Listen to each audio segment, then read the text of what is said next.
I'm a fish boy who skates for Team X, blades with a leprechaun who plays basketball. Come to my smart house, meet my alien sister. Don't come hungry, because I'll bet my mom can't cook. Welcome, mourners, to Mom Can't Cook, a DCOM podcast. I will be the director of this funeral, Luke Westerway. We are gathered here to mourn the passing of Hall Out the Halloween. And here... Yeah, and I'm the other host, Andy Farrant. Yes, and yes, the co-director of the funeral home. Andy, would you care to say a few words over the eviscerated corpse of Hall Out the Halloween? Sure, Luke, I would absolutely love to join you in this bit, both wearing Victorian morning dress, sort of top hats with crepe paper on them and all that stuff, and yeah, sort of do a big funeral bit, but I just cannot wait any longer to start destroying this movie. One of the most infuriating films I've ever seen. Yes. All right, then. Well, you don't have to, Andy. I'm out of the bit. Let's frickin' go. All right, good. Let's pull the ejector seat. Let's get out of this bit. Okay, listener, what you're about to hear is less of a funeral and more of an execution. Yeah. And not a humane one, okay? No, gangland style. Yes, exactly. This is like someone has really, really wronged the mob boss, like really wronged, and an example needs to be set. That's right. And I do feel like we need to set an example here.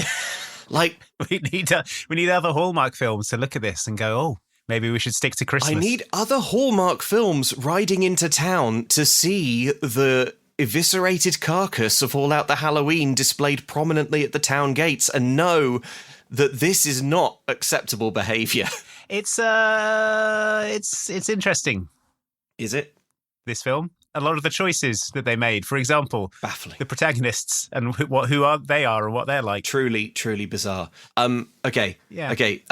Alternate title for this film: Indulging Jared. The character of Jared in this movie, that we're getting into the top line notes already, but the character of Jared in this movie is genuinely one of the most baffling on-screen creations I have ever seen. How about this alternative title for the film? The man who could only get aroused by enforcing HOA rules. HOA being Homeowners Association. Don't worry, you're going to get very familiar with the concept of the Homeowners Association if you're not already. The HOA. Yeah, the only other note I have on this is that I would cheerfully kill Jared if he was real. And I don't think there's a method of killing him that I would consider to be too far. Yeah. I think you would go for some sort of ironic HOA-themed killing. For example, you would festoon his remains around his lawn so he would be given a citation for having an untidy lawn. Oh, my body's going tingly at the thought. Yes. As his head, which is all that is left, sort of, as the neurons fire their last, he looks out, he sees his organs strewn over his own lawn and knows that all that he loves has come to ruin. He's like, I'll have to write myself up for that. And he would enjoy doing it. He would look down at his hands, but of course they are gone. Yeah. They're in a bush where they shouldn't be. Okay. Whew. Right, I'm excited. For this recap of All Out the Halloween. Let's hear a trailer for the movie, and then we're going to read a 5-star review. Saturday, October 11th, the most famous Christmas cul-de-sac Mount up! is about to get a spooky makeover. It's time we bring Halloween back, Evergreen style. But someone has a ghostly secret. Are you seeing what we're seeing?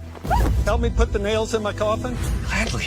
Lacey Chabert leads an all-star cast. Halloween is back, baby. Haul Out the Halloween premieres Saturday, October 11th at 8 on Hallmark Channel. Streaming next day on Hallmark Plus. Thank you, everyone, for your 5-star reviews of Mom Can't Cook. They really do help us algorithmically, we think, as much as... We don't know. Yeah. No one tells us anything. No one tells you. No one understands. People who make the algorithm don't understand the algorithm. It's all guesswork at I this swear point. to God. But it can't hurt. Every conversation probably. I've ever had with anyone from Google or Apple or whoever, and you say, what do I need to be doing to optimize this? And they sort of look blankly and go, we don't know. It took control many years ago. They talk about the algorithm like it's a sort of ancient intelligence that they discovered in a mine somewhere. Yes. And they sort of, it's capricious and they don't really understand its whims because they're sort of beyond human understanding. It's wild. Anyway, thanks Dr. Dermatology for this review. The worst impact this show has had on my life is that I had to tell a friend about how horses are buried and then go, I know this because my favourite podcast is two men in their late 30s talk about decoms and more importantly how animals are born/laid to rest. People forget that about us, is that we do also talk quite a lot about animal birth. It's not all. Oh, that's true. It's not all animal death. It's the entire cycle, the glorious circle of life that we talk about here on the podcast. Two points of the circle, really. The point where an animal is born. So more of a straight line. Exactly, yeah. And the point where an animal is dynamited. It's dynamited in a forest, yeah. Oh, thank you very much for that review. Okay, It's very kind of you. right. I'm feeling ready. Here we go. Yeah. Okay. All right. So this film, just for some context, it is a Hallmark Channel original movie. And if you thought decoms were pumped out at an enormous rate, you should see what the Hallmark Channel is doing. They're putting out more than one film a week over there. That's wild. What a machine. It's pretty nuts. Mostly they're Christmas, but I think they've realised that Halloween is big business these days. And so this film is the third in a trilogy. Right. There was Haul Out the Holly, which is a Christmas movie. Yeah. And Haul Out the Holly Lit Up, which was a sort of sequel to that, to do with like Christmas lights or something like that. Broadly, they are about a cul-de-sac neighborhood where everyone in Utah, where everyone closely about a group of residents who are members of the homeowners association and follow its rules to a religious degree. So you would probably be imagining like a comedy film about an overbearing homeowners association. The homeowners association would be the villains in this situation, and we'd have a sort of the protagonist would move in and have to they'd move in, and then they'd have this overbearing HOA, and then the arc of the film would be them sort of convincing the rest of the cul-de-sac to sort of relax a bit and meeting in the middle a little bit, you know. Yeah, that is absolutely not the case in this. No. As we will discover as we go on. It stars Lacey Chabert from A Very Sexual Snowman Christmas. Yep. And also Marnie and Cal from Halloweentown, making their return to films. Mm-hmm. Although apparently Cal was in God of War Ragnarok. Oh, yeah. Real life husband and wife, Marnie and Kalabar. Their names in this are Luna and Martin, I think, or is it Marvin? Marvin. But I've used Marnie and Kalabar all the way through my notes. Is that acceptable to you? Myself, I have also Fantastic. done that. Great. Okay. So we're introduced via voiceover to Evergreen Lane, the most festive street in America. Yeah. You're about to see a street that carries the spirit of the holidays all year round, says Lacey Chabert. We get like drone footage of the most suburban suburb to ever burb. To my eye, this looks preposterously wealthy. Oh yeah, it's like kind of it all sort of backs onto golf courses is kind of the mountain ranges and stuff. I actually found the street they filmed this on. No way. And then I went on Zoopla and looked up the property values, and the house that Lacey Chabert lives in is about a $2.5 million house. Okay. And that's pretty standard for this like cul-de-sac. They're all massive houses. So that is actually going to give a really interesting flavour to everything that comes after. Like, just know that this movie, all of the actions and choices are being made by like the 1% millionaires. Yeah, basically. Yeah. Everyone in this movie is a millionaire. Is a multi-millionaire. They'll say things like, "Oh, we're English teachers at the local college," and you'll say, "Oh, that's interesting," and you're also a multi-millionaire. I'll say things like, "All right, then prove it by demonstrating that you didn't spend all day making these cookies and like knitting yourself cardigans with like little craft pumpkins and stuff on them." No one in this film works. No one in this film has children. Yeah, they are all multi-millionaires. There should be like a throwaway line where Lacey Chabert is like, "Glad I bought Bitcoin in 2011" or something. Yeah. Just to contextualize everything. Yes. I'm like, okay, that's how. we're coming to this like having not seen the other two films. Yeah. So there's a lot of context that we've missed. But I think in the first film, she was a high-flying city woman who came to visit her parents who lived in this house. Yep. And then I think at some point in the second film, they gifted her this house. Oh, right. I think. Okay. But these films aren't popular enough to have Wikipedia plot summaries. So I'm like, this is stuff I've gleaned. Through this film, I kept wondering, like, would this be better? Would this make more sense if I'd watched the others? But my gut tells me that the answer is no. I feel deep in my heart that if I watched the other ones, all I would have done is have watched the other ones. It wouldn't have provided any additional context to this one, really. No. Anyway, so we get this voiceover. Already the word festive is feeling like code for some kind of nationalist vibe. It's like... like traditional. Yes. The old ways. Or Hail Satan. Yeah. Before we get to the actual plot of the movie, first of all, we have to get the wedding of the two main characters out of the way. So Lacey Chabert, who is Emily Melrose, she is in a wedding dress and she's surrounded by her bridesmaids, who are a bunch of old women who live on her street. She has no friends. But these are her best friends. These are her best friends in the world. Yep. There has never been a more deserving bride and groom than you and Jared, her bridesmaids, tell her. My note is, wait, what happened in the last film? Did they, save a lot of people's lives or something? Or no, it sounds like they're saying that getting married is something you're awarded by a panel of judges. Oh, you know what? We've decided in this film, it probably is. Probably the HOA did have probably put their union to a vote. The Homeowners Association does arranged marriages in the neighbourhood. It's like, you have to do it or else you'll be given a citation. Good news, Emily. The Homeowners Association has voted, and according to Protocol 6 of Article 3.1, the following sexual positions have just unlocked. President Jared of the Homeowners Association has put forward a motion that he should marry you. And we're all voting on it today. Okay, so Pamela, who's one of the bridesmaids, has a gift.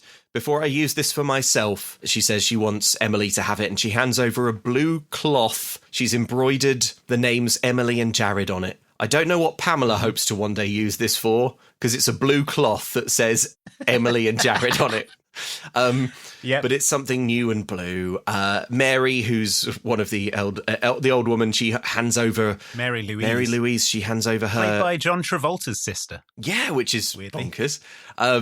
Hands over a tiara that she got for being the Snow Queen at college, and we cut to it's all very twee, and we cut to the groom. Yeah, it's Jared.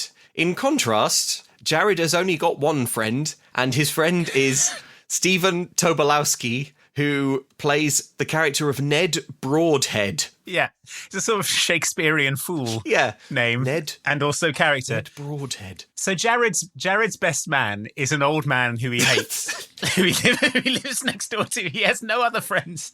And as the film goes on, you're going to understand why. Yeah, but what? Yes, yeah. I mean, it's amazing that Ned Broadhead has showed up, frankly. Yeah. Although, I mean, we'll also find out why Ned's here. Stephen Tobolowsky plays the dad in Don't Look Under the Bed. You'll remember that from DCOMs. And also plays a character called Ned in Groundhog Day. So presumably this is an attempt at a shared universe. This is the same Ned. You have to think. Yeah.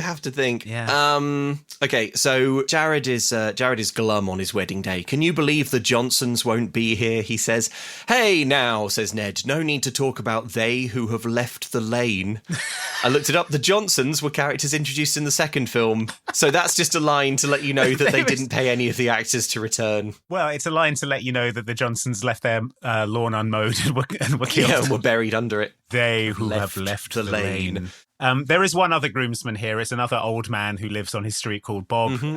But he is eating the groom's special charcuterie. You know, like when a couple gets married, the groom gets a special charcuterie, doesn't he? Yes. Okay. To sort of graze on. I know exactly what is happening here, and it is a problem with this film and a lot of Hallmark Christmas movies, and, Halloween ones as well, I suppose, is that they are so chaste and virginal that they can't ever present any of the grown-ups in the story doing anything that even approaches debauchery. So there's limited kissing, no open mouths. Obviously there's no sort of hot and heavy romance, but there's also no drinking. Obviously there's no smoking. So they have to find all of these weird ways of substituting where you would normally have alcohol or some other kind of celebration.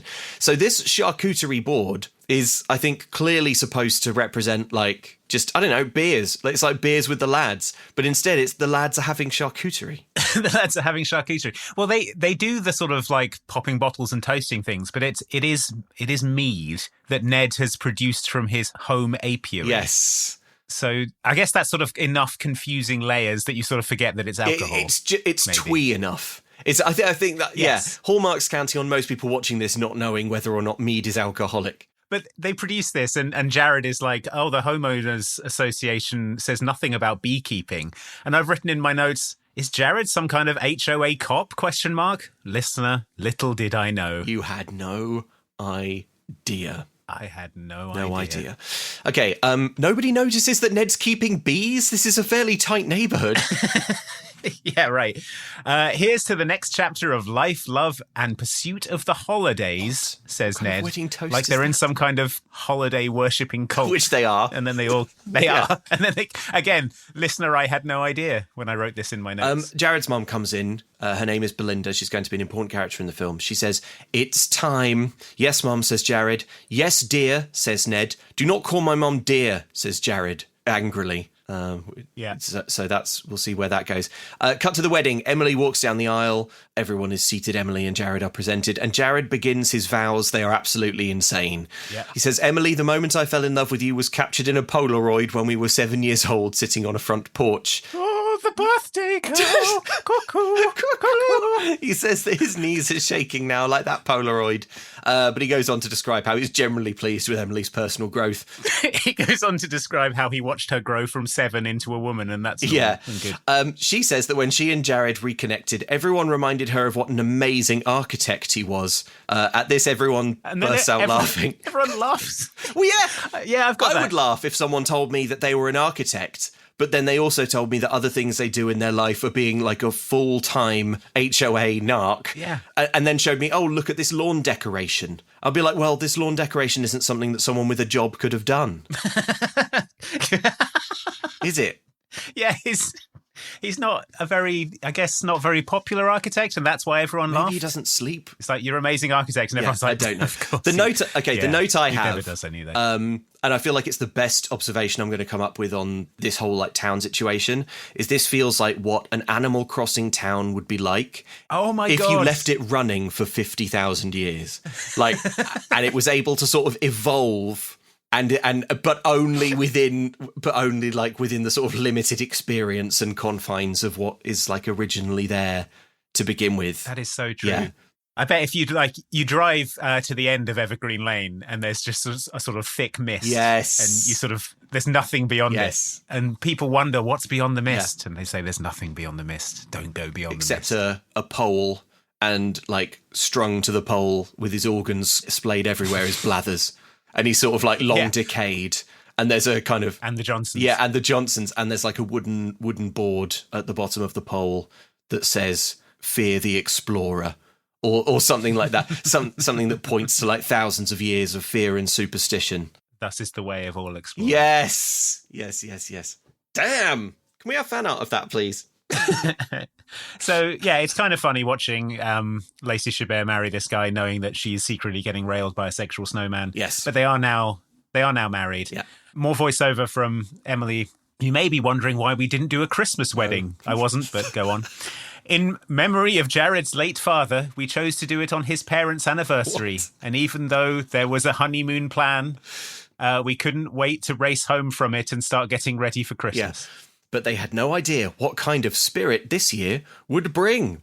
Then we see a moving van pull up to a house with the movie title on the side of it. And I say on the side of it kind of loosely because the movie title is kind of awkwardly and jerkily keyframing along with the van. It's so bad. It's like much lower resolution than the sort of the rest of the movie. So it's all got like obvious artifacting and pixels and blurriness. Yeah. And it's like on it doesn't like appear on the van, so you know it's a title. Yeah. It's like on the side of the van, like it's Motion, yeah. the name of the moving company. Yeah, they have tried to like motion track it on. It would be a wild name for a moving company. Although that said, we see the sold sign for the house and it's been sold by a company called Holiday Realty. So Make of that what you're a Christmas-themed estate agent. Also, the phone number on Holiday Realty is 555-0134, which is the same phone number that Marla Singer has in Fight Club, Helena Bonham Carter's character. It's Marla Singer's phone number. It's her moving company. Wild. I'm glad she's doing all right after that whole business. Exactly. We get montage shots of the people who've moved in. They are two flamboyantly dressed individuals. They're putting out Halloween decorations on their lawn. Plastic witches, fake graves, a skeleton wearing a crown. Skeleton king. Yeah. It's like Macbeth themed. You kind of realise. Yeah, it's kind of Shakespearean themed. Yeah. But then we get a glimpse of how the HOA operates in this neighborhood, and it is fully insane. Now, I don't know how much about HOA culture in America. I wasn't sort of too up on it. I think I'm mostly aware of it through TikToks of people doing skits about overbearing HOA boomers. I'm sort of aware of the trope, and also we don't really have a HOA thing really here in the UK, but we do have things like a street WhatsApp group will be will be a sort of common thing that will happen, and it tends to be the flat that I live in is managed by a management company to deal with building wide issues. So there'll be an email thread, and they'll be hey, you're not allowed to put a bike in the hallway and things it's not too bad. And you'll get sort of a few busybodies on the road normally, kind of what's curtain twitchers feels like the. Is that the phrase? Is that NIMBYs? NIMBYs, yeah. Not in my backyard. People who are care a little bit too much about what other people do with the sort of facade of their house or something. I'm familiar with that, but it's in America when you move into a house, that is part of a homeowners association. You have to agree to be part of the homeowners association before they'll let you buy the house, and then you have to pay. Hang on. Yeah, you can't. Yeah. That's it. I was reading up on this. This is apparently how it works. Nuts. In America, you have to pay dues. This is America we're talking about. You have to pay. This is America. You have to pay dues to your HOA, and if you are in violation of things, they can fine you. No. Yeah, apparently. Okay. What? Just for wild. Just for your house or your lawn sort of not complying. I guess you've agreed to it. Sure. Yeah. You know what though? Maybe that's I don't know anything about the economics or the reality of this. I'm probably talking out my arse, but I would only hope that this is the kind of thing that ends up being quite self-correcting. Because if you went to look around a house and you'd be well, this house is nice, but I might get fined if the flowers on my lawn die. I'd be well, I'll move somewhere else then. And maybe So it just attracts the sort of people who are into that. Yeah, kind of self-selecting group of flower maintainers. Strange. But the group of the HOA they have here is fully insane. So we see Ned from earlier. He's wearing a ghillie suit and is disguised as a tree. Yes. And he's peering through a telescope at the new couple moving in. We see the two old people, so Bob and Mary Louise from earlier. They're on walkie-talkies with binoculars. Silver squad to green team. Are you seeing what I'm seeing? Says Mary Louise. And then Ned is we've got a couple of bona fide frightophiles, he says. Into his walkie-talkie. And then he sort of falls over and starts rolling across the lawn. The rest of the Homeowners Association express their dismay at these developments. Woo. Double, toil and trouble. All right, so what are we going to do about this, folks? Should I get the president on the line? Let him enjoy his honeymoon. We'll break it to him when he gets back. We get it, Belinda. You want grandchildren, but I think he would want to know. Don't mess this up for me. Are you excited, my lovely? By the pricking of my thumbs, something wicked this way comes. I'll take that as a yes. So, listener, that woman you heard quoting the bard, why, it's the woman who dragged Andy and I into this mess of a film. This whole mess. Because it is none other than Marnie, Kimberly J. Brown from the Halloweentown movies. Yeah. And the man, her IRL husband, Kalabar, the great sorcerer. Kalabar Jr. From Kalabar's Revenge. I've written here in my notes, wait, so Jared is the president of the HOA and he's the romantic lead and hero? Don't we hate HOAs? I don't understand. Oh, sweet summer child, Andy. We cut to a drone shot of a stretch limo. Jared and Emily are in it, feasting on a chopping board covered in blackberries and grapes, because you can't have people drinking champagne in a stretch limo, even though you can see in the stretch limo there are loads of rows of champagne flutes, but they can't be drinking, so they have to be eating a wooden board covered in blackberries. Yeah. Like they're forest charcuterie of fruit. something. It's different kinds of charcuterie. We've got a fruit charcuterie here. I'll just read my notes verbatim. Meanwhile, Emily and Jared are returning from the airport. Jared hired a stretch limo with a fresh fruit platter inside because he's corny as and I hate him. Now I've realised he's the president of a Halloween-hating HOA. Yes, okay. So they're coming back from their honeymoon. Emily says it was the best honeymoon ever, but after 2 weeks in Scandinavia, she is really excited to come home. Yeah, no, Emily. Honeymooning in Scandinavia, where the average temperature in October is like 10 degrees at best. Like, Scandinavia, beautiful part of the world. I've visited it many times, those countries. But, like, a honeymoon destination, unusual, I think. Also, it's quite Scandinavia covers quite a lot of ground. I know, not sure how much of it you could see in 2 weeks. Presumably, they've chosen it because they're obsessed with Christmas and they sort of labour under this belief that the home of Santa Claus lives in Denmark. Yeah, he's in... He's in Finland, I think, these days. But yeah. Jared reveals that while on honeymoon, he became extremely excited for Walpurgisnacht, the biggest Swedish springtime festival there is. He tells Emily that he's already booked a hotel for them to visit next year. Emily smiles and shakes her head indulgently and says, I love that you're a planner, Jared, but vacations are something that we need to book together now. And Jared looks at her sort of blank and glassy-eyed, confused by the idea of someone who wouldn't want to spend thousands of dollars crossing the globe to be in Malmo to celebrate the canonization of Saint Walpurga and the movement of her relics to Eichstatt. Which, I mean, yeah, it's unthinkable. So they leave the limo. Jared's architecture has apparently been applied to a neighbour's house and looks good. Yeah, it's off camera, though. We don't see it. They just look. They look off camera and say, oh, it's looking good. I see that your architecture has been applied to her house. Look, over there, proof of your good architecture. Emily wishes she was as fulfilled as at her job. She is a copywriter. This got me Googling average salaries in Utah before I realised that they were gifted the $2.6 million house. So it was a waste of my time. But even then, I mean, maintaining it. Also, now we know they pay like fees and dues, the HOA. Like, oh, yeah, tens of thousands of like, and also, property taxes. Anyway, it doesn't matter. Jared announces that, like the medieval knights of old, he's going to carry Emily across the threshold of their castle because he's corny as... a literal symbol that I would drop everything on account of your beck and call, he says, and he picks her up. And he turns to carry her, but then he sees something and he drops her painfully onto the floor. His eyes widen in fear, and there is a crash zoom on the neighbour's lawn, which contains 3 plastic witches. Yeah, he sees a plastic skeleton and drops his wife on the floor. His face aghast. Yeah. Oh no, not again, says Emily. Yeah. Remember the mantra we've been working on? Not my weeds, not my garden. But then Jared is like, Emily, when you hold the mantle of the presidency, this entire neighbourhood is my garden. He pulls out the HOA clipboard, which he took on honeymoon with him, and marches over to the Emily house. is like begging him. I mean, she's begging him as much as she can without like getting to the point of saying, shut the up, Jared.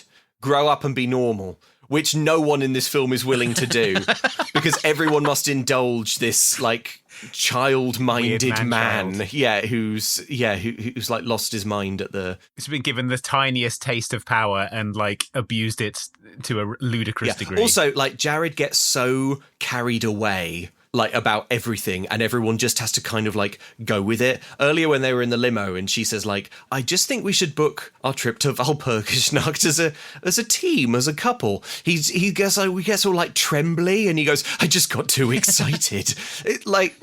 He's just this bizarre giant baby. Baffling character. He's like a giant baby, but when you think of like a giant baby, you'd think of the baby doing like babyish things, right? Like kind of being disruptive and badly behaved. But Jared is a man baby who's obsessed with good behavior. Yeah, it's like if you've ever sort of scolded a toddler for doing something. I'm like, oh, don't do that, and they're like, oh, so you hate me? Is that it? Yeah. Well, no. It's like that's happened too much, and now everyone knows that. The only way to sort of get through the day is just to like indulge Jared. Constant praise and indulgence. So Jared storms up, marches over to the house of Marnie and Kalabar. He rings their spooky doorbell, and then he explains that he's a huge dork who can't deal with seeing a plastic skeleton, and he wants to talk to them about his HOA board. He says, I want to ask you a few questions about yourselves and your understanding of the HOA guidelines. The Dread Sorcerer Kalabar opens the door. He is an egg Kalabar Jr. Yeah, he is called. Is the son called Kalabar? Is he called Kalabar Jr.? What's his name? Is he called? Yeah, because his dad is Kalabar. Yeah. But canonically, he's Kalabar. Is he Kalabar? Well, he's Cal, isn't he? But it's short for Kalabar. Yeah. He says that he's heard tell of the presidential power couple. He's kind of being friendly. I had a premonition we would be graced by your presence, says Marnie, who is going to be talking like this throughout the whole film, unfortunately. Yes. Jared awkwardly begins to explain why the two of them deserve to be shot to death for putting a plastic witch on their lawn. So Marnie invites them in for some coffee. Emily's keen, but Jared won't go inside in case he sees a plastic pumpkin and wets himself. Per your display, as detailed as it is, we are going to have to ask you to, pare it back. Pare it back? The lights and the pumpkins can stay. Great touch, actually, but your lawn display has to go. Back into the crypt. As it were. I don't understand. Our realtor told us this was the most festive neighborhood in all of the state of Utah. And we are. Yes, at Christmas. We are Evergreen Lane, not Everscreen Lane. Evergreen Lane. We should totally call it that from now on. Yes. No, don't do that. That was just a very clever play on words for me to emphasize my point. Which is what exactly? Per HOA guidelines, we, it says that Section 12, I'm pretty sure it says you have too much Halloween. So that clip will have given you a good sense of the sort of energy that Jared carries through this movie. Yeah. So that the couple say that they've met Albert and Gail, Emily's parents, who welcomed them to the neighbourhood. It transpires that while Emily and Jared were on honeymoon, Emily's parents have moved into the house and won't be leaving. They're kind of squatting there. Well, because it's hurricane season, apparently. Right. So, okay. Understandable. Her parents' house is being battered by hurricanes, so they've moved in with them for a bit. And Jared is not pleased. He's not pleased about this. More bad news for poor baby Jared. Emily and Jared hurry away. They ask if it would be fair to discuss this later, and Marnie says, fair is foul and foul is fair, in a sort of witchy Shakespearean way. Sure. As they walk away, we see Jared measuring a plastic witch cauldron with a tape measure to see if it's within the acceptable parameters of plastic cauldron height.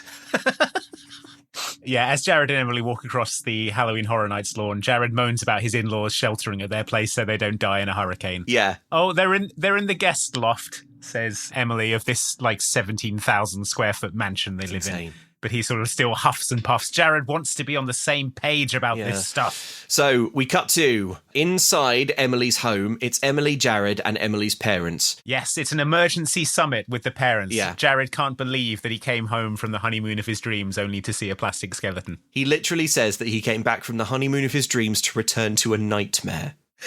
A nightmare. He saw a plastic skeleton on someone else's lawn. No.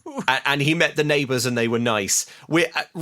Remember also that he's speaking to Emily's parents who've moved out of their home during hurricane season. Yeah. It just the sort of lack of perspective is staggering. So it's incredible.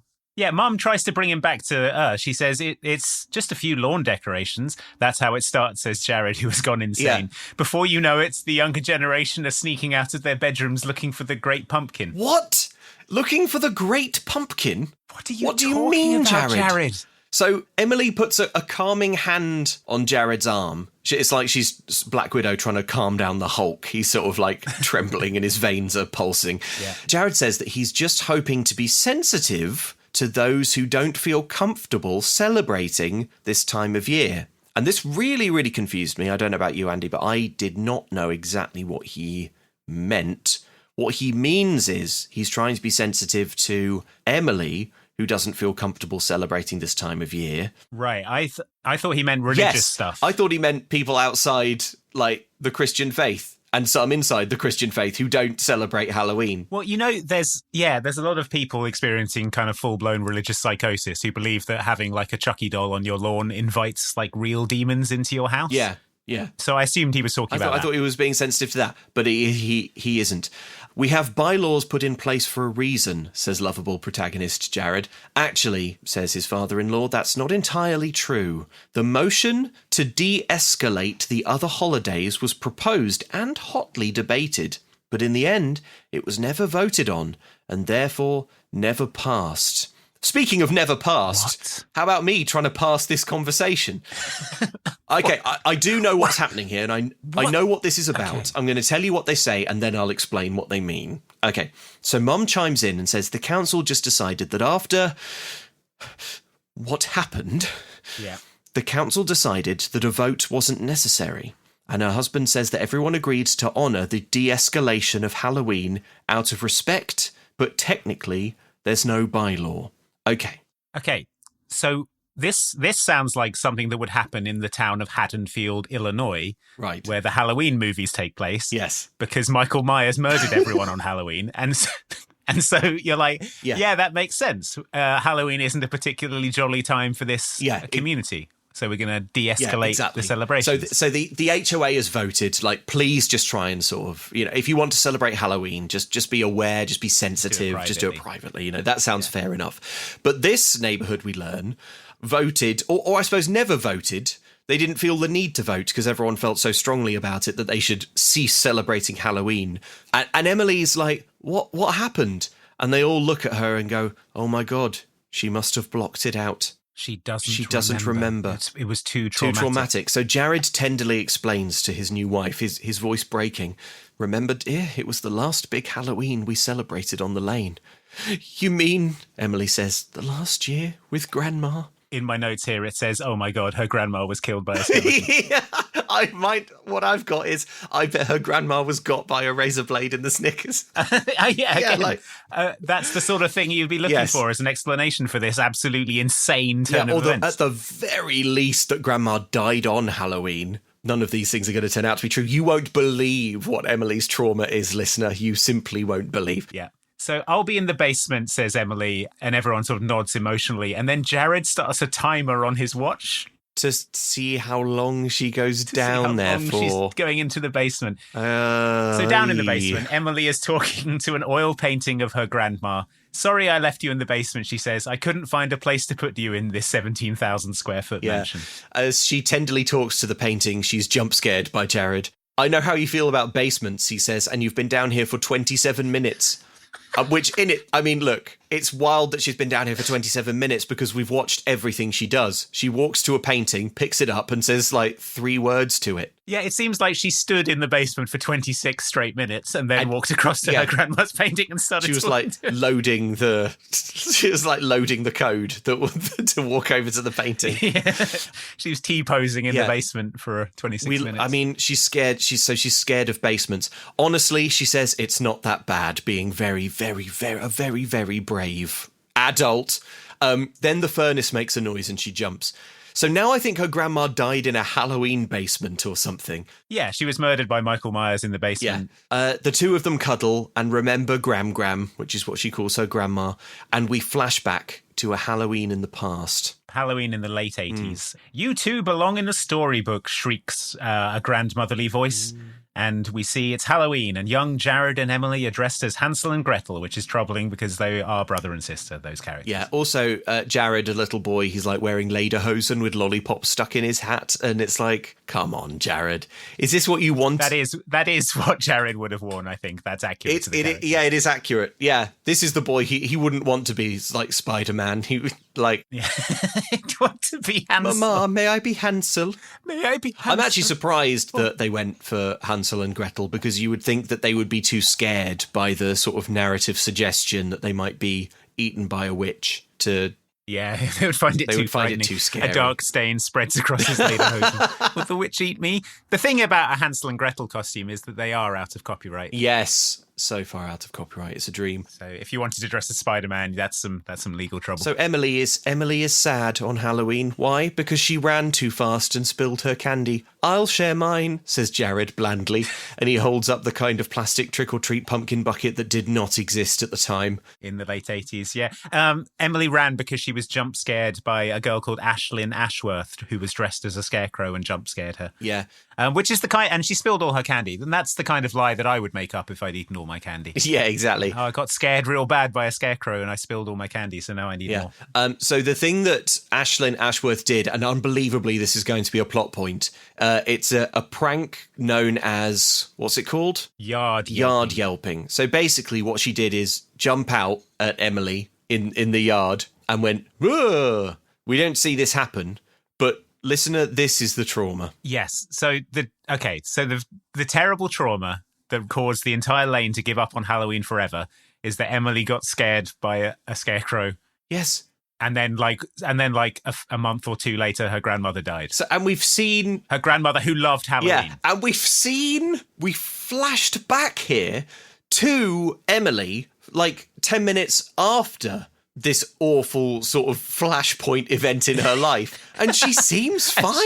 She's fine. She's like, oh, she's not crying. No, she's like, I spilled my candy because Ashlyn Ashworth scared me. And Grandma goes, oh, don't worry about it. Let me take you for a ride in my golf cart. And then she does that. We'll go and get more candy. And she's like, hooray! I've heard this house is giving out full-size candy bars. Hooray! And then everyone on the town the next day is like, my God, did you hear what happened to precious little Emily? I suggest we don't celebrate Halloween for 25 years. I suggest we make it legally enforceable that no one can celebrate Halloween on the lane. So Grandma takes them off in her little golf cart, but before she drives away, she makes little Emily tell Jared the true meaning of Halloween, which is to honour the dead, remember them, and they should be celebrated. But why do we dress up? Yeah, this is Grandma's sort of like position on Halloweens. It's like you should use the day to remember friends and family members that aren't with us anymore and celebrate them, and you dress up because it's tradition. And there's no better way to connect with friends and neighbours than through traditions, says Grandma. Mm-hmm. I had no idea that'd be the last time she'd take us trick-or-treating, says Emily back in the present. She'd be gone 2 weeks later, killed by a skeleton. 2 weeks later? Oh my God. Mid-November. Like, yeah, this is insane. I mean, that's close to Christmas. Why yeah, not I'd say Christmas? cancel Christmas. I'd say Thanksgiving. Surely they're not doing Thanksgiving. Right by Thanksgiving. Oh my God, she died on Thanksgiving. We can't possibly have all Thanksgiving with all the trimmings so close to the anniversary of little Emily's grandmother passing away. Yeah, she was killed by that big turkey. She was killed by the killer from Eli Roth's Thanksgiving. So we end the flashback, and now we're back with Jared and Emily in the present, cuddling in the basement. We got so much candy that year, they say. Buckets full. My note, what is wrong with these people? Like, I know that these films have to be sort of like chaste and childlike, but like everyone's literally got the mind of a 5-year-old. We got so much candy. Can you imagine, listener, you're almost certainly a grown-up. If not, go get a parent and ask them to stop this podcast. But, like, can you imagine reminiscing about a Halloween when you were 8 and going, I got so much candy that year? It's like, shut up. Stop it.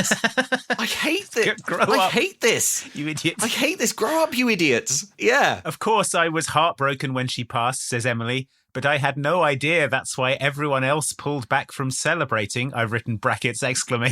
Yeah. Imagine living there. Hello. Hi. Yeah, so we're from the HOA. So the kid from number 11's gran died and was really into Halloween. So I'm afraid you can't enjoy Halloween anymore. I'm sorry, what? What? We can't? We can't. You said she enjoyed We've got Halloween. my parents coming over. Surely we should celebrate we were going to do a little more. fundraising. We're going to do like a spooky cookie bake sale. Or... No, Spand. Right. If we see you enjoying Halloween, we legally are able to fine you and in some instances force you out of your home. Okay. Well, I am the parent of Ashlyn Ashworth, and I'm glad that my little girl scared Emily, and we're moving away now. You're the parent, are you? Well, yes. Well, we'll be taking Ashlyn. Check your HOA forms. I think you'll find it's all legal. Damn, it is all nice and legal. The firstborn. Yeah, she's off to the fog. We must give the fog a child every year, or else Christmas will not be fruitful. Will not be a fruitful harvest. It's not something Graham would have wanted, says Emily. Halloween is for remembering loved ones and having a whole lot of fun. Yeah. It's time to bring Halloween back evergreen style. Brackets, rubbish and full of rules. Yeah, Jared's face goes red and he draws back like a cornered animal. Are you sure about this? He mutters. No. I've written, are you sure mules Jared wetting himself? Which is, again... Are you sure about this? He sort of breathes at his wife, again, about the question of, shall we celebrate Halloween at all? Shall we have a Halloween Shall we have a Halloween Emily even isn't at all? sure. Emily says no. Emily Jared, isn't I'm sure. not sure about She's this. scared half to death. I'm scared half to death. I'm scared half to death about this, Jared. What if I see a plastic skeleton, Jared? What then? What then? What if I see a plastic... I don't like scary movies, Jared. Does disease not happen in this cul-de-sac? Is there no debt? Is there no pollution? I mean, the answer I now know is no, because this is like a sort of 1%. This is the biggest problem in these people's lives. Yeah. I'm just baffled by the amount of time and energy everyone has available to put into the question of whether or not to put witches on the lawn. Yeah. But anyway, resolved to face down Emily's demons, brackets, not mind about plastic witches on the lawn, Jared and Emily head upstairs hand in hand. Yeah, Jared tries to kiss her, and she says no kissing in the creepy basement of this gorgeous room that is bigger than my flat and has a window through which natural light is streaming. Yeah, it's beautiful. Dust motes sort of circulate. Jared hangs the portrait of Grandma above the fireplace in such an obvious spot to put it that I can't believe Emily couldn't find anywhere to put it. Come up to the attic, calls Emily. You have to see this. When Jared leaves, though, the picture of Grandma tilts and goes all wonky, all by itself, like a ghost is doing it. Like a haunting is happening. We cut to the attic. Like Grandma is upset about what's happening. Yeah. And I think correctly. Yeah. The attic in their house is filled with Halloween costumes and decorations. I can't believe how unprecious these people are about the real estate in their homes. Like, it's unbelievable. So this attic is the attic is only for Halloween costumes. And Jared is like, oh, I've never been up here. It's like, isn't this your house? Yeah, this is your house that you live in. Also, it's sort of left. There's a bunch of Emily's stuff from when she was like 7 years old. It's like if Emily had drowned at the age of 7 and her parents couldn't bear to change a thing in her room. But what it actually is that this house is so gargantuan that you can have an attic devoted to one family member's Halloween that year. It's nuts. Also, Jared says he's never been up here, so why are his childhood lederhosen visible on a clothes rack? That's weird. Why does Emily have her now husband's childhood lederhosen here? There's also a child's drum set with a handmade paper drum skin that says Nickelback on it. Okay, right. So how old so this was is supposed to be like when Nick? Don't worry, I've already looked it up. Nickelback achieved mainstream success in 2002 with "How You Remind Me," at which point Emily, presuming she is the same age as Lacey Chabert, would have been 20. And it's like this sort of children's drum kit. It's like a sort of... So she presumably made a toddler's drum kit with like crayon Nickelback sort of scrawled on it. Crayon Nickelback drum skin. Okay, so Jared notices a typewriter. It was my grandma, says Emily. She taught me to type on that. She taught me to type. Sorry, there are just a couple of things before we get to the typewriter. Yeah, okay. There is I'm obsessed with this attic. Yeah, go on. There's a handwritten sign on the wall that says, "No boys allowed, even Jawid Farnsworth."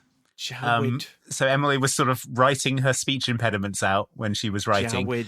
Also, we saw her in the past. She didn't speak like that. She's also, someone has staple gunned a poster to the wall that says Nickelback Christmas concert. I've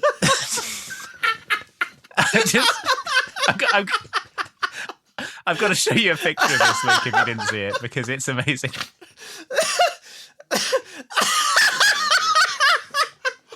So we are to believe that Nickelback, at the height of their powers in 2002, came to town with the Nickelback Christmas concert, and the poster was a black and white photo of Santa Claus. It's so good. It's so good. Oh my God, it's got like 2 clip art guitars on it. Oh my gosh, that's so good. It's amazing.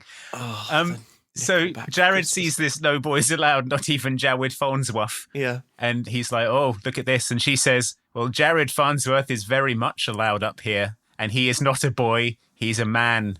My man." I hate this. I hate this so much. Okay. So we get to the typewriter. It's where, says Emily, she used to write her stories. Maybe, says Jared, it's a sign from Grandma that you should start writing again. Emily sighs. The music is sad. It seems she's given up on her dream of writing. We see a bit of her book here. She sort of opens it. It's obviously a book for like very small babies. There's a picture of some kind of like bus that's also a caterpillar, and the text on the page is zoink, zoink, zoink. Okay, so she's fondly cradling this book, which we're to believe is like the book that she wrote before she gave up on her dream of writing about a caterpillar bus. Yeah. The book is called Imagine Land. It is a real children's book published in 2020. Right. The book Imagine Land is written, according to Amazon, by T.R. Gawley and McLean Nelson. Who is McLean Nelson, you might wonder? The director of Haul Out the Halloween. Oh, good. Good. I was going to say that this seemed like too good of a prop for it to not be a real book. Yeah, no, it's a real book. It's the director's book, a book the director co-wrote. Oh, my God. Here presented as something that Emily is supposed to have written like in her 20s, and it's just this It's also, I'm looking at the reading age now, it says from babies upwards, so this is a book for babies, just remember Imagine Land, the description is this: Imagine Land is the galactic adventure story of a young alien explorer named Zolt. When he finds his home planet on the verge of environmental ruin, he sets out to save his civilization. When a rare dimensional portal opens up in the night sky, he bravely volunteers to enter it, with his mother's blessing, of course. Of course. Okay. When your dream is just collecting dust in a box, says Emily, it's time to pack it up and move on. Yeah. So she's decided it was right to give up on her dream of writing, and she won't be doing it anymore. Correct. We have an HOA meeting to plan, she says. Yes, says Jared, punching the air. We have some serious bylaws to propose. He says, pelvic thrusting. Activity committee mobilising. Coordinate with Ned on a venue. On it, he says, creaming his JCPenney slacks. Slow down. Mobilise the ladies of the activities committee, says Emily. No, I can't take it, cries Jared. And she asks if he will coordinate with Ned about a venue. He says yes, but first I'll need to change trousers twice. Also, a venue for what? What's the venue for? Coordinate with Ned about a venue? The meeting that they're going to have? You know what? I don't care. So Emily sort of bustles off, excited to get all of this HOA stuff going. Before he leaves the attic, Jared picks up a copy of Imagine Land by the director and blows the dust off it and looks at it fondly. Emily downstairs is regarding the painting of Gram. She makes a voice note for the group chat. All right, Evergreen ladies, this might come as a surprise, but in honour of my sweet grandma, I want to help bring back Halloween in a big way. So I want ideas, traditions, old and new, fire them off. And as Gram would say, mount up. What? Her last words before she fell off a skeleton horse and died on Halloween. And Michael Myers stabbed her in the eye. Yeah. Okay, so Jared is sort of dilly-dallying up in the attic still, so she shouts down at him, "We gotta go, Jared. Don't forget, Ned needs 36 hours notice to demusk the house," which is an odd thing to say, because it's like, if Ned needs 36 hours to demusk, how far away does he live? Will it take 36 hours to get there? Like, this is an emergency meeting and they're on their way now? He lives next door to Jared. Anyway, the HOA files into Ned's house. I think demusk means he's got to hide the Tesla and take down all the posters of evil. Yeah. That actually would check out with what we know about Ned. Yeah. So the HOA files into Ned's house. They're all loudly complaining about how much they hate Ned's house and his food and him. And he's right there. There's a really, really long scene about donuts, which sort of is, all it serves to do is portray the character of Pamela as a sort of horrible woman. She is horrible. There's a few scenes in this film that are just really, really long, and I've kind of omitted them from my recap because it's so transparently like just time wasting. Yeah. Maybe it's a callback to these one of circuitous conversations that aren't very well written or performed. I've got a note like somewhere in this document that all these actors are fighting for their lives with this script. Oh my God. It's visibly struggling. It's just awful It's dialogue. horrifying.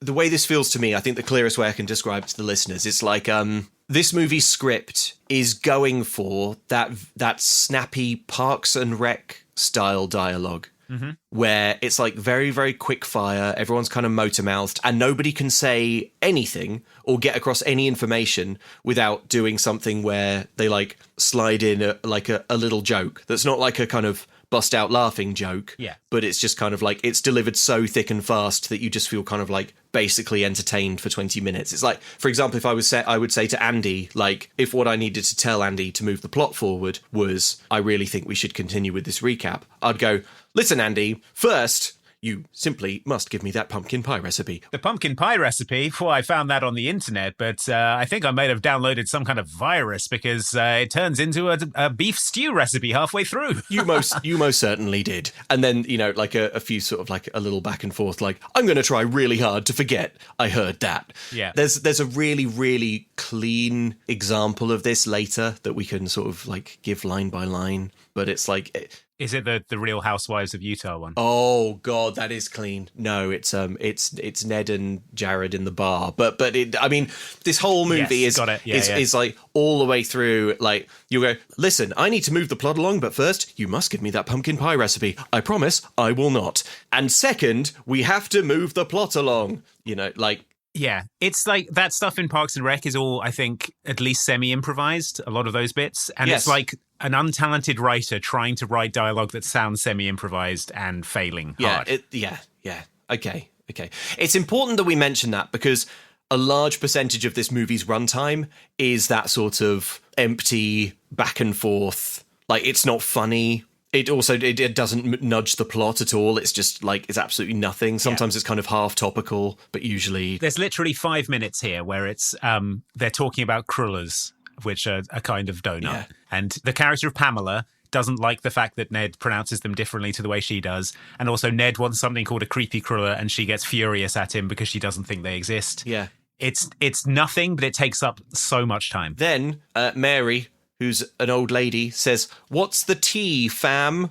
And the film kind of freezes for 45 seconds so that everyone can recover from the laughter fits. So the laughter can die down, and then they continue. Hold for applause, hearing an elderly person say, "What's the tea?" like a young person might. This sort of has the opposite problem of DCOMs, where it's like DCOMs are sort of 55-year-old men writing dialogue for children. Yes. Whereas this feels like a sort of untalented Gen Z work experience kid writing dialogue for old people. Yeah.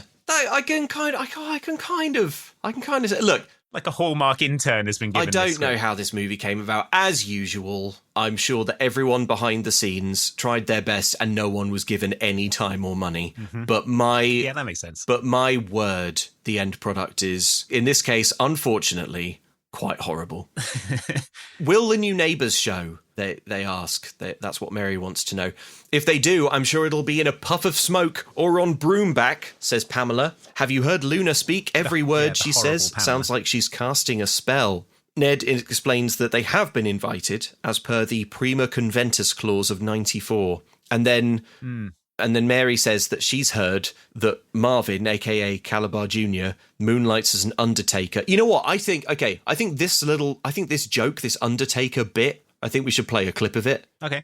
Because I think it's a good example of the sort of dialogue that this film, I've heard that Marvin is a mortgage banker by day and moonlights as an undertaker just for kicks. I don't know what they called them in the 19th century, but today we call them morticians. Mm-hmm. And where did you hear that from anyway? Well, I'll give you a hint. He wears a singlet for underwear, and he believes that pro wrestling is real. If a masked man gave you the Tombstone pile driver at a Waffle House outside of Galveston, I assure you, you would know just how real it is. I can see that your ongoing litigation with the Undertaker hasn't been resolved. That doesn't mean that Marvin works in a mortuary for fun. I watched this bit I'm not a wrestling fan, but I watched this 4 times and I couldn't. I know the Undertaker is a wrestler. Yeah. Is this joke functioning for you, Andy? Well, I mean, the thrust of the joke is that Ned claims to have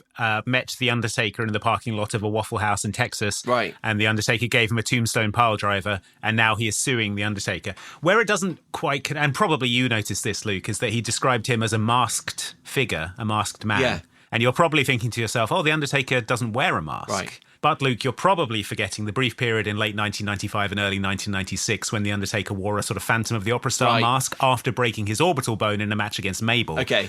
He needed the mask to protect his eye while it healed, making it a sort of temporary but memorable part of his career during the New Generation era. Okay. So if what Ned is saying is true, then this event took place in late 1995, so this litigation has been ongoing for 30 years. Okay, thank you. You've made it make sense to me. Yeah. I now see that it's very funny.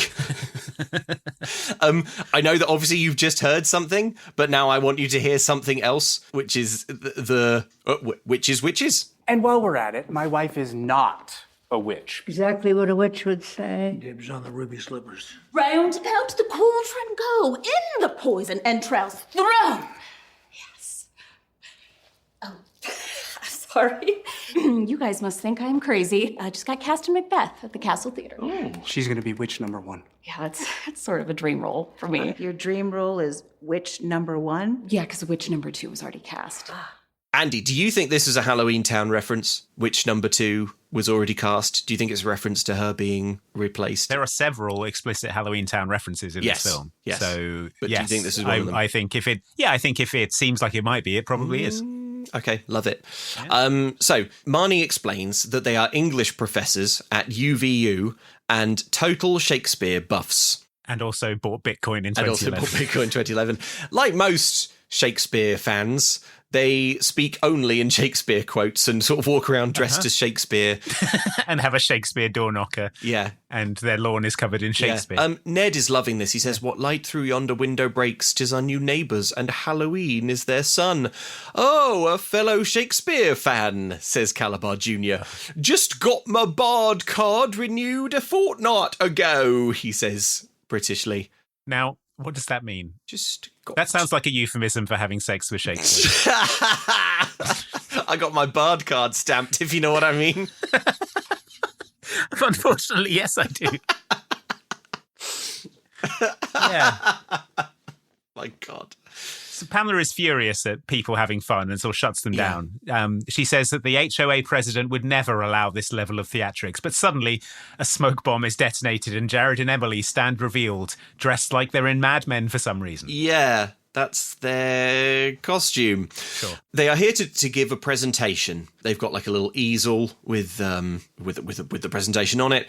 Emily says, inspired by the boldness of the Balmers, I guess that's Marnie and Kalabar Jr., each house will be required... Oh, that's why they've got so much money. One of them's Steve Ballmer's kid. Yeah, okay, yeah, that makes sense. Fine, yeah, okay. Fine, yeah. Each house will be required, sounds fun, to create a Halloween lawn display. You have 1 week. If you don't take part, you'll get a citation or community service hours. Cool. Yeah, Jared is loving this and is visibly horny about her use of Bibles. Yeah, he's sort of like, gyrating and just, like rubbing himself. Other things that are going to happen in this kind of carnival of Halloween delights, there's going to be pumpkin painting. Yeah, these are the items summoned from Emily's limitless well of creativity. Yeah. Halloween-themed lawn display, spooky sweater contest, beastly bake-off, costume contest, pumpkin painting contest, and charity food drive. That's right, the traditions of yesteryear are combined with the zeitgeist of today to produce a spooky sweater contest. When they mentioned pumpkin painting, Ned says that he wants to carve pumpkins because he gets off on touching slimy pumpkin guts. I'm paraphrasing, but not much. I mean, he basically does. And Pamela says, "Not now, Ned. Rub your corduroys instead." He says that the sensation is very visceral for him of touching slimy pumpkin guts. Yeah. So Emily says they have 1 week to get their displays together, or it'll be a citation or community service hours. I have fresh citation pads, says Jared. I can't begin to describe how awful it would be to spend October doing these events with the same 4 or 5 maniacs in this cul-de-sac. It's literally five people. Then Kalabar and Marnie pipe up. They have something to propose. They ask if they can invoke Addendum 3 of the party protocol. They say that every year they do a big spooky alley in their front yard. We go all out to raise money for the children's hospital. Marnie explains that when she was little, that children's hospital saved her life, and now they do what they can every year. That sounds nice, doesn't it? So if you'd like my headcanon for this, we often talk about the moment that a character dies and their neurons fire one last time. I feel like Marnie died, her neurons were firing, and we had Halloweentown, but then this children's hospital brought her back. And so this is grown-up Marnie. Yeah. There are several references in this film that sort of imply that Halloweentown really happened. Yes. So I think that's what's going on here. I love the real person. She died, experienced Halloweentown, and then was resuscitated by this children's hospital in New South. love how profane it is especially for our podcast to declare that the events of Halloweentown never happened and Haul Out the Halloween did happen to Marnie. I love it. I'm into it. Yes. It's canon. Yeah, it did happen, just in her mind. Yeah. As her It's brain happened in her died. mind, as her brain died before she was revived. So, obviously, there's absolutely no way you can object to raising money for a children's hospital on Halloween, is there? But then Jared remembers that he's a stupid baby who's scared of everything. He says that their spooky alley might be too scary. They ask on a scale of 1 to 10, how scary will it be? And Marnie and Kalabar sort of look confused by the... How scary will it be? Marnie and Kalabar look confused by the question, as they would be, but then sort of land on like 5 or 6. This throws everyone into heated discussion. Jared consults with his wife, who says, listen, remember it's for the kids, so let's keep scare factor to 5 or below. Yeah, there's a load of discussion and whispering, and then the fun police proclaim that they can do this as long as they keep the scare factor to a 5 or below on an imaginary scale that nobody understands. If someone is like, I would like to do a spooky activity to raise money for a children's hospital, and I've done it for years, you just say, like, that sounds great. Go for it. You not be like, when you've done it in past years, how scary? What was the scariest year? And will it be that scary? Well, it's raising money for a children's hospital, so I don't think it will be very scary, will it? Probably just be a bit of neighbourhood fun. A guy in a ghost costume might like pop out and go boo. Oh my god! Jared wets himself lavishly, and Halloween is banned for 50 years. I cannot with this street of unbelievable. I'm sorry. It's disgraceful. They are a disgrace. I hate them. I hate them so much. Nuke this cul-de-sac from orbit. It's the only way to be sure. They're going to take a vote on this, whether a plastic skeleton on a fishing line is allowed to be in the lawn or not, or if it'll scare people. Is that a 6 on the scare it might be a factor scale? 6.2. It's fine. Well, let's put it to a vote and average the scores. Andy, as you can see, I'm nude. Yes. No, I can see that, yeah. Yeah, get yourself an eyeful. I was walking through the neighbourhood and the HOA noticed that my trousers were a little bit longer than was regulation. So they fell upon me and they tore my clothes off. Tore them right off. They beat me savagely and ran me out of town on a rail. That was 6 months ago. I've just made it back. Yep. On a different rail. And I don't want that to happen again. How can I appease the HOA and get some clothes that anyone in their right mind would look at and say, this guy belongs in the neighbourhood? Well, if I know anything about the HOA, Luke, is that they're big gamers. They are, yeah. Am I right? Yeah. They're fans of such games as Cyberpunk 2077, Like a Dragon Infinite Wealth, Ghost of Yotai, and many more hits. And there's no place better to pick up apparel based on the video games you love than Insert Coin Clothing. That's right, Luke. InsertCoinClothing.com is a website, but more than that, a portal to the sartorial elements of the wardrobe of a person who likes video games and wears clothes of them. That's amazing. Okay, I'm gonna browse right now. Browsing Insert Coin is a lot of fun. Even if you don't think you're gonna make a purchase, just go there and look at it because the designs are cool. They're a feast for the eyes. Just enjoy that free dopamine. Yeah. Even if you don't know what video games are, a t-shirt with the word Shovel Knight on it, that's just fun for everyone, isn't it? Yeah, yes. And the HOA, even if they're not gamers, they'll see that and they'll be like, well, this guy loves to shovel. He's probably maintaining his lawn non-stop. He loves to shovel at night against the HOA regulations. Get him, fellas! Get him fined and out on a rail. But the good folks at Insert Coin Clothing, Luke, they've given us a code. Oh boy, have they really? Yes, they have, Luke. Okay. I don't know why you're so surprised by this. I'm not surprised. I'm not surprised at all. I'm just sort of preparing my mind and body for what's about to happen to it. Okay, hit me with the code. It's good and seasonally appropriate and appropriate to the movie because the code is Hallmark of the Beast. All one word. That's HALLMARKOFTHEBEAST. Hallmark of the Beast. And if you enter that at checkout, you will get 10% off online orders. Codes are not applicable on charity items, bundles, gift cards, postage, and some products at launch. Codes cannot be combined with other deals or promotions and are valid until the end of June 2026. Thanks, Insert Coin. Thanks to you, I'm allowed. Full stop. Andy, I simply love Halloween. You know what I like to do the most? Is it the candy? Because I've got a giant sack of candy here and I've eaten it all and I feel great and will do forever. Okay. Well, how long ago did you eat it? About 10 seconds ago. I feel brilliant. You feel amazing. Okay. Yeah, that was the best dinner I've had all year. Oh boy. Okay. And just 5 seconds later, how do you feel now? tummy hurts. Oh dear, Andy's got a poorly tummy. He should have subscribed to Green Chef. Then he wouldn't have a poorly tummy. Listeners, if you don't want poorly tummies, if you just want delicious foods, then why not consider Green Chef? It's the #1 meal kit for clean eating and healthy habits. Man, you're so right, Luke, because Green Chef makes it easy to spend less time in the kitchen and more time enjoying fall. And with their new heat and eat meals, you can enjoy a delicious, wholesome meal in just 3 minutes. That's even quicker than it takes to eat a whole garbage bag full of candy. That is, which is what you did. We're talking about fresh, organic, seasonal produce, 100% responsibly sourced proteins so that you can feel your best. That's right, and with 80-plus dietitian-approved weekly meal options, Green Chef makes it easy to find meals that fits your lifestyle. Pick from Mediterranean, gluten-free, plant-based, and protein-heavy, even gut and brain health and calorie-smart choices too. If we needed this product, folks, it's what we would use, so I recommend that you do exactly that if Green Chef is something available where you live. So why don't you make sure that this autumn is your healthiest yet with Green Chef? Head to greenchef.com/50mumcan'tcook and use code 50mumcan'tcook to get 50% off your first month. Then 20% off for 2 months with free shipping. That's code 50mumcan'tcook at greenchef.com/50mumcan'tcook. Now I'm eating a garbage bag full of Mediterranean, gluten-free, plant-based, protein-heavy foods, and I feel great. Andy, I'm in a bit of a pickle.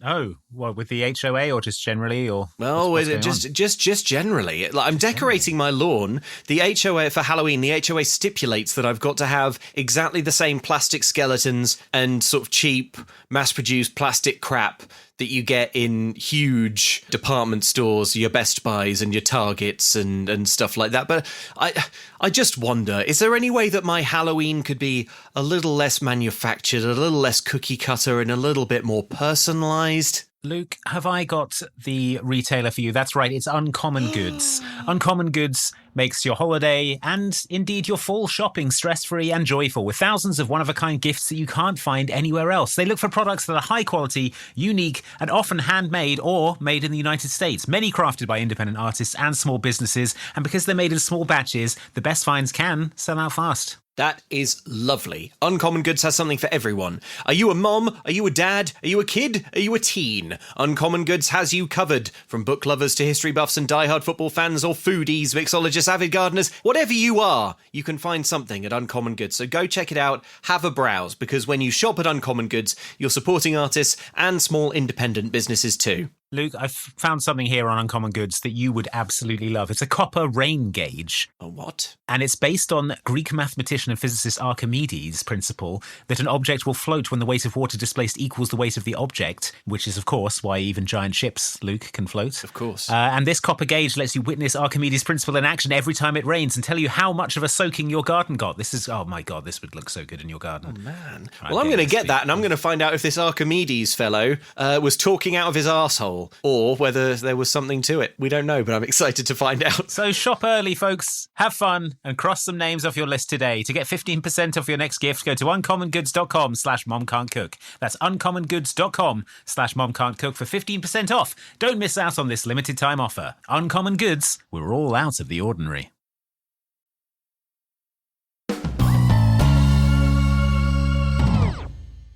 So we cut to Emily talking to a woman her own age, which is unusual. Yeah. She recaps the events of the movie so far. The vote was unanimous for a plastic skeleton on a fishing line being applied to the spooky alley. Yeah. Concerned, her friend leans in and asks her how Jared is dealing with all this. Emily replies that at first it was really hard for him to transition his mind to a new holiday. But he was such a brave boy. And now he's all in.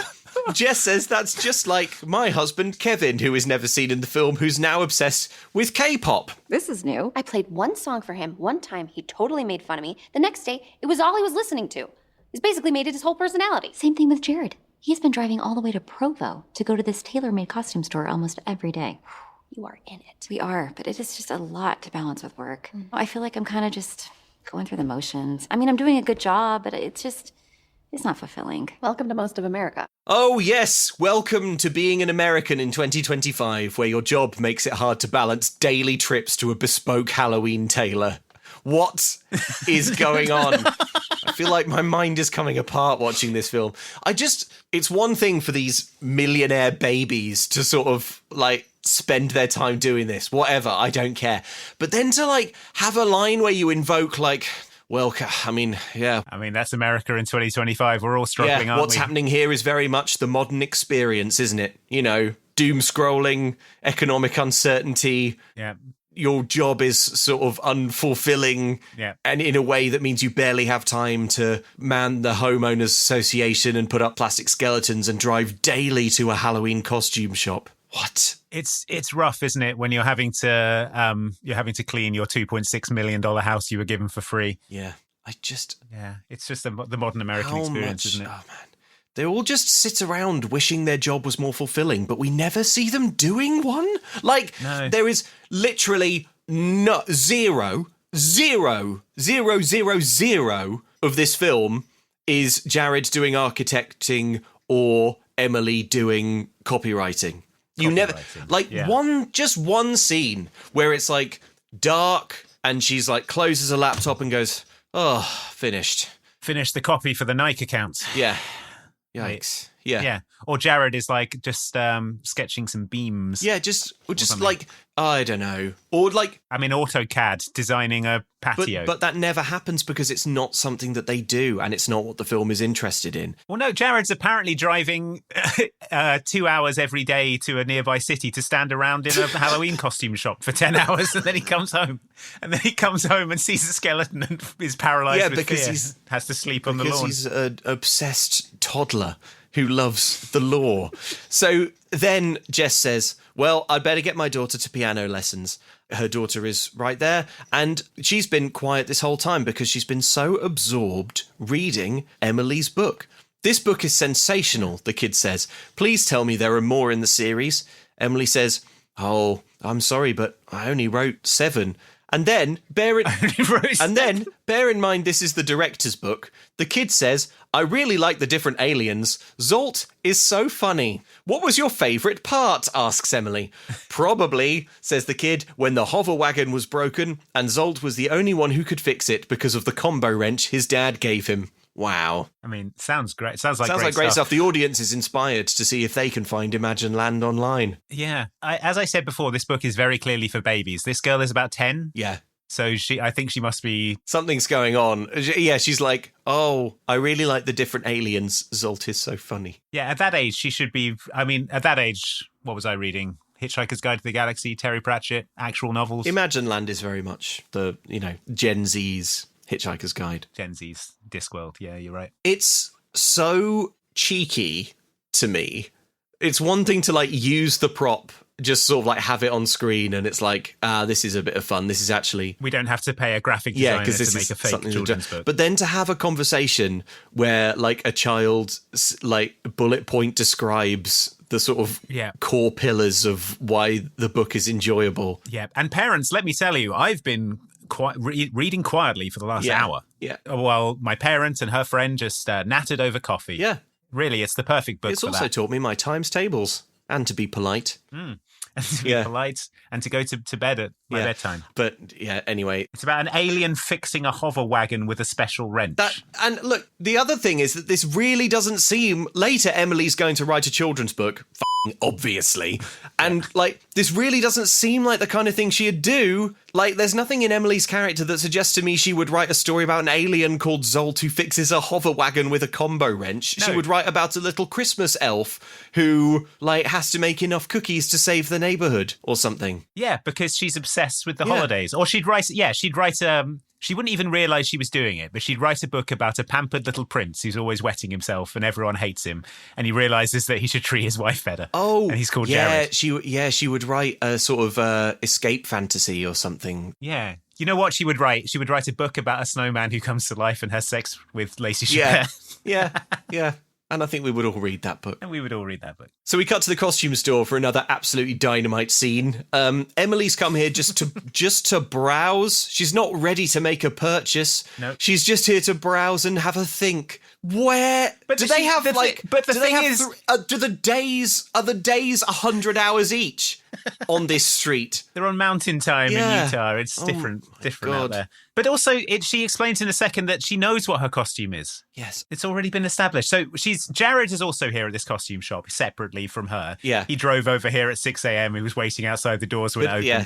He's dressed as Gandalf from Lord of the Rings. But without a beard. It is the shittest Gandalf costume in the world. It is so thin and weak. It is like a sort of, like Amazon Prime $7 Gandalf. And we are to believe that Jared has been here making daily trips to sort of tweak and customize this Gandalf costume. Yeah, we learn in this exchange that he's apparently been coming here every day for stretches of multiple hours at a time, because she says she's been trying to call him for hours. Yes. And he hasn't been answering. I've written his architecture firm in shambles, but I'm not even sure if he has one. He stood in front of a mirror going, "You shall not pass, fly you fools," and doing other Gandalf lines. Yeah. I love this store, he says, noticing Emily is here. Clearly, she says, you've been coming here every day. Jared just says, I just want to feel inspired. He's kind of trembling again. Emily says, but I thought for Halloween we were doing Phantom of the Opera and singing a duet. Ah, says Jared, I'd been meaning to talk to you about that. What if I did the contest alone? And she is devastated, but pretends to be okay. Oh, okay. Is that fine? Yeah, I mean, I don't know what to say, but... Honest reaction. Go. It's fine. Of course it's fine. Yeah, we have been doing a lot of stuff together lately, and maybe we should do some things on our own. Okay. So you're not annoyed? I'm only annoyed that now I have to figure out what I'm doing. Whatever it is, I'm sure it's going to be epic. Speaking of epic, we should discuss lawn display ASAP. Now, what are you thinking? Evil battling robots? Zombie apocalypse? No. This is what I wanted to tell you. I think I have found the perfect thing. Can I just say that, so you're not annoyed, in a Gandalf voice is the funniest thing in the world to me.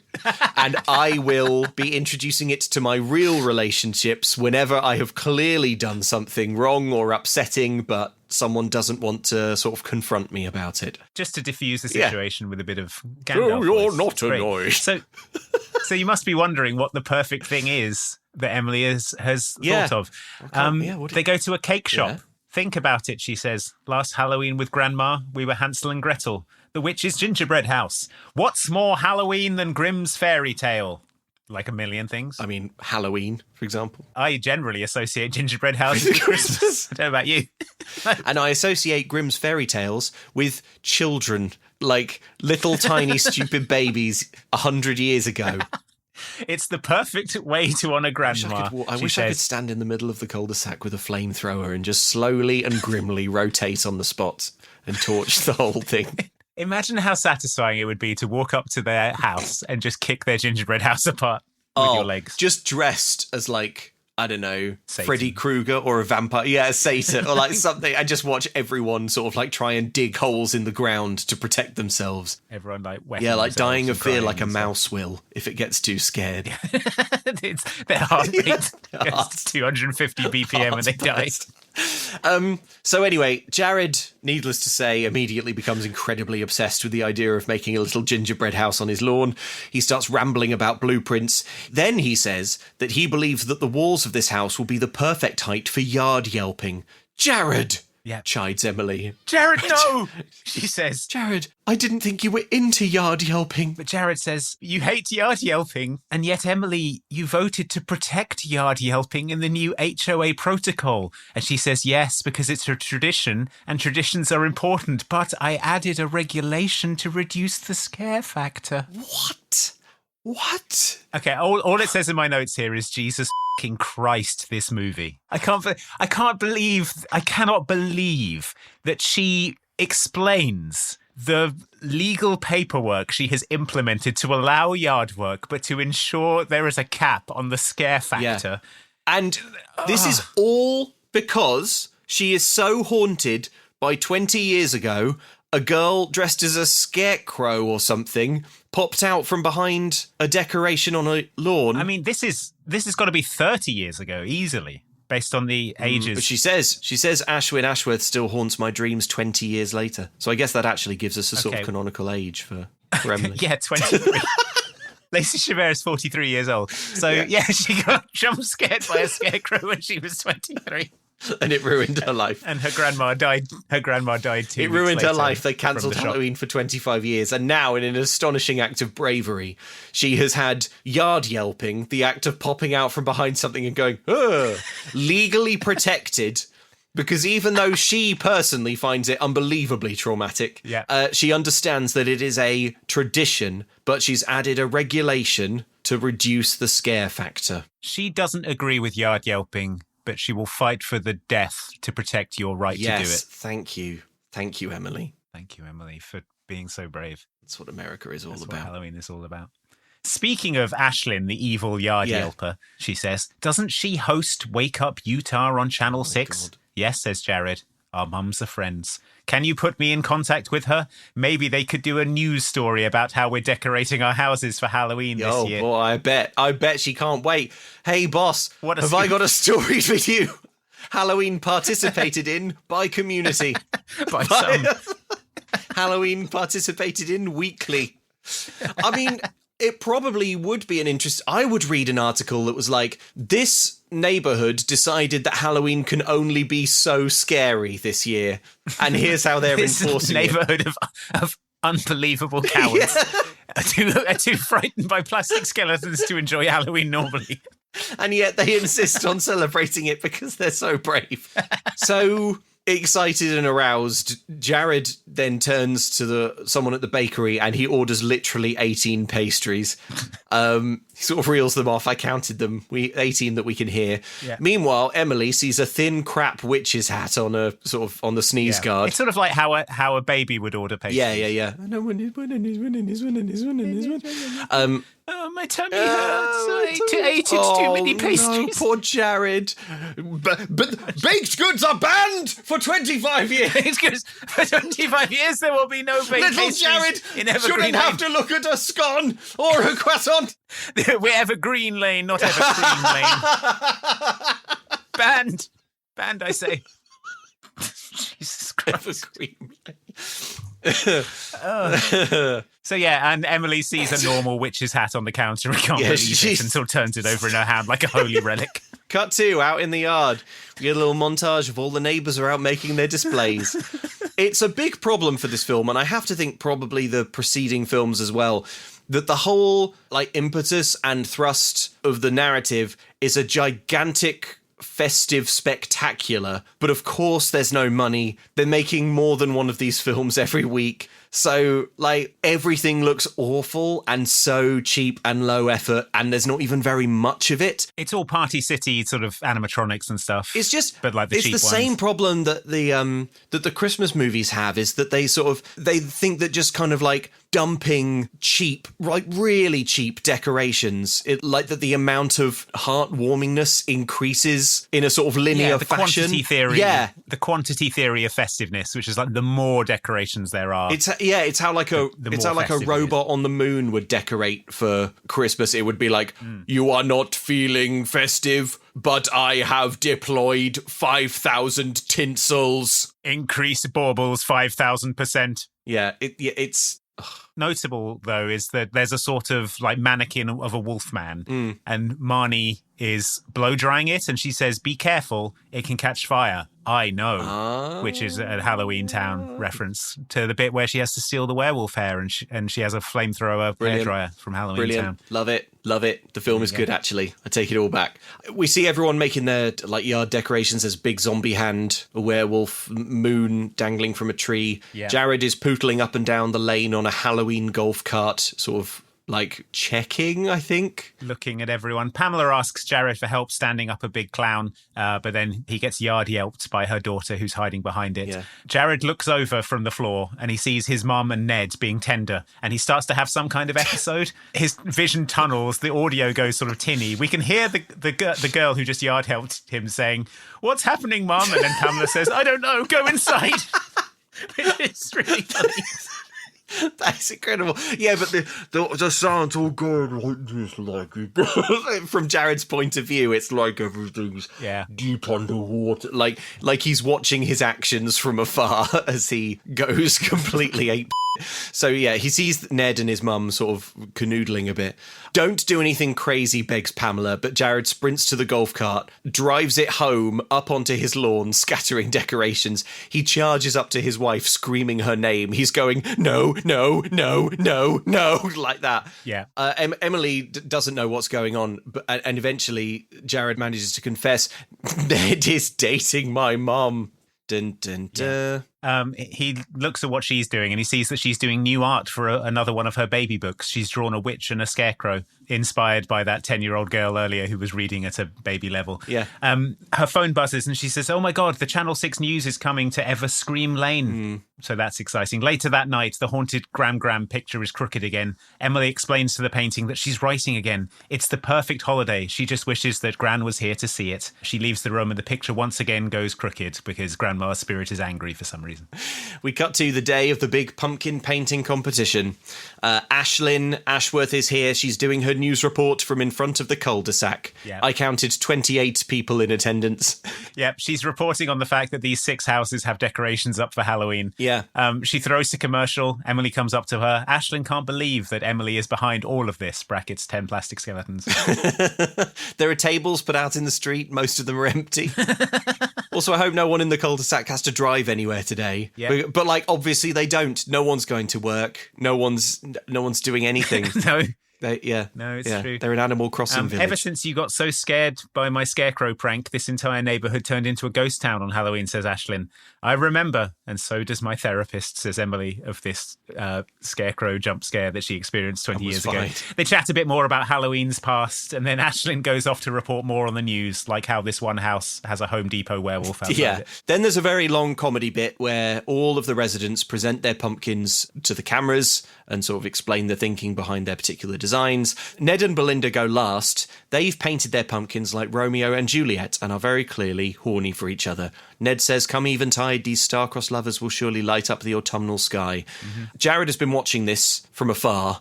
He's distracted and fidgety, and he can keep quiet no longer. He strides forward and goes, step away from my mama.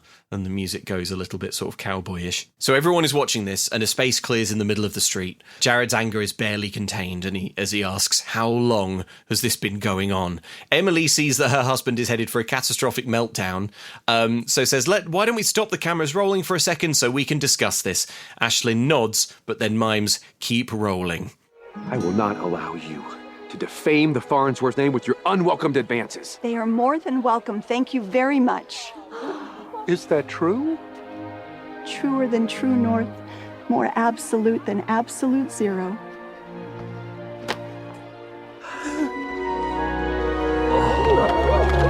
There you have it, folks. True love right here on live TV.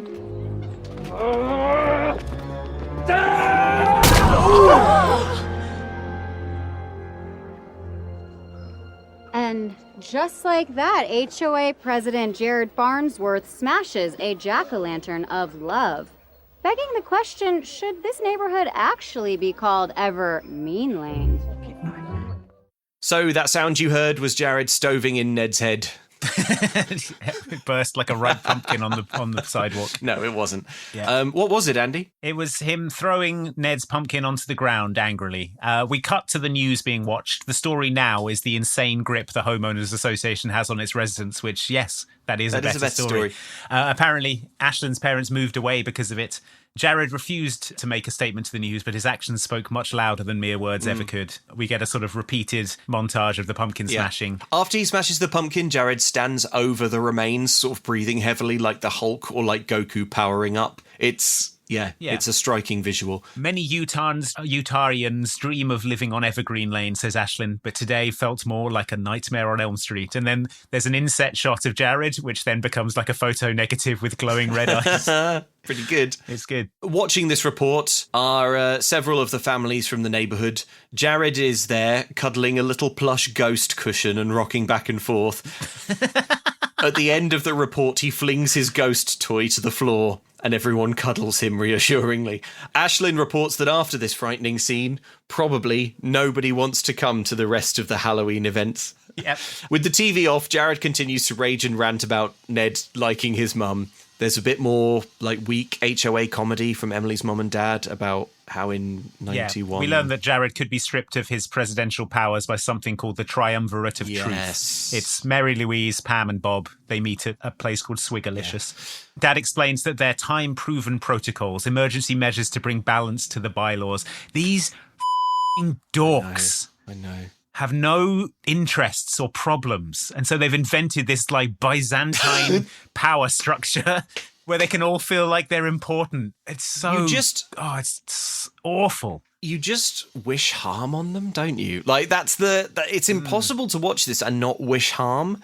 And I don't like wishing harm. It doesn't make me feel good. It doesn't make me feel nice. No. Most of the time when you watch a movie, you're like, I watched this the same day that I watched One Battle After Another. And I was struck by how I spent that film mostly feeling the feelings of wanting things to go well for the characters. Whereas here you want them to suffer. I want them to suffer. And I want them to suffer I don't want them to suffer in the way that they think is suffering, like a plastic witch on their lawn. I want... Yeah. Someone's grass is a bit long and they have to see it. Oh, man. Anyway, look. So the door goes. It's the Triumvirate of Truth. Yeah. They unfurl a scroll and start to read the charges against Jared. They note that it's affected property values by 3%, which doesn't sound like much, but remember that 3% of 2.6 million is $78,000. Yeah, that's true. So they're all real terms poorer for Jared's outburst. Yeah. Mary has a scroll too. And Bob has a scroll, but he can't read his because he can't read cursive. Yeah. What he meets down is the punishment. He says, your powers will be temporarily suspended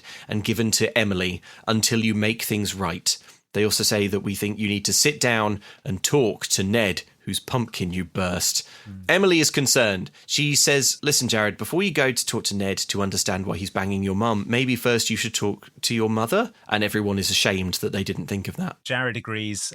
We cut to afternoon tea at a hotel. Jared is meeting his mum for a crisis talks about her f***ing Ned. Jared apologizes. He says he wasn't acting like an adult. They should have just talked to each other. So what is Ned to you, he says. The kids would say we're talking, says Mum.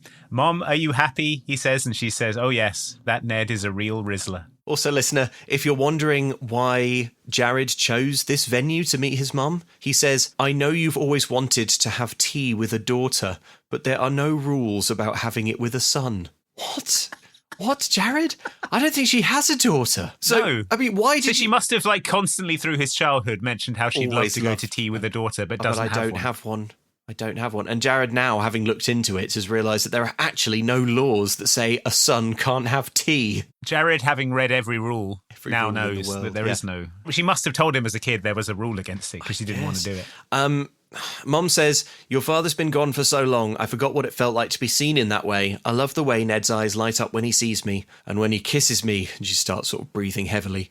Jared says, it caught me by surprise. Ned and I haven't always got along, and he's the strangest man I've ever met. He was your best man! He was your best man. I mean, look... I don't know why you made him your best man, because you hate him, and we know that he's some kind of flat earther maniac who, oh yeah, that was a sort of aside earlier that Ned went through a flat earth phase, who is sexually attracted to pumpkin slime, but whatever, Jared's got over it. They hold hands, and then we cut to Jared chatting to Ned. It's basically the exact same conversation. Ned explains that he and Belinda bonded over a shared love of stars. And then for about 5 minutes, the film becomes the Wikipedia entry for the Crab Nebula, catalogue designation NGC 1952. Yeah. Oh, man. Jared asks him to treat his mum well and be honest with her, and Ned swears on the stars that he will. Jared comes home. Emily is working. She had an incredible idea. She's not working. She's not doing her job. She's working away on her children's book. She says she had an incredible idea and the thoughts just kept flowing so she couldn't sleep. How did it go with your mum and Ned, she asks, and Jared strides across the room and kisses her, which is a shame for two reasons. One, it means that the meeting's made him horny. Yeah. And two, it means we see this incredible idea that kept Emily from sleeping, and it's the same picture from before, but there's a pumpkin now. A chibi witch and witch and a scarecrow stand next to a pumpkin. So... Yeah. So Jared kisses Emily. Their newlywed passion inevitably leads to them watching a film together on the sofa. Yeah, she says, we could flirt a little and cuddle while we, laugh and cuddle and find something to watch. That sounds amazing, says sexless Jared. It's Emily's favourite thing in the whole world. It's so chaste. It's like a bit of kissing, and they're like, well, you know where this leads? To the couch, where we will flirt and cuddle and watch a film.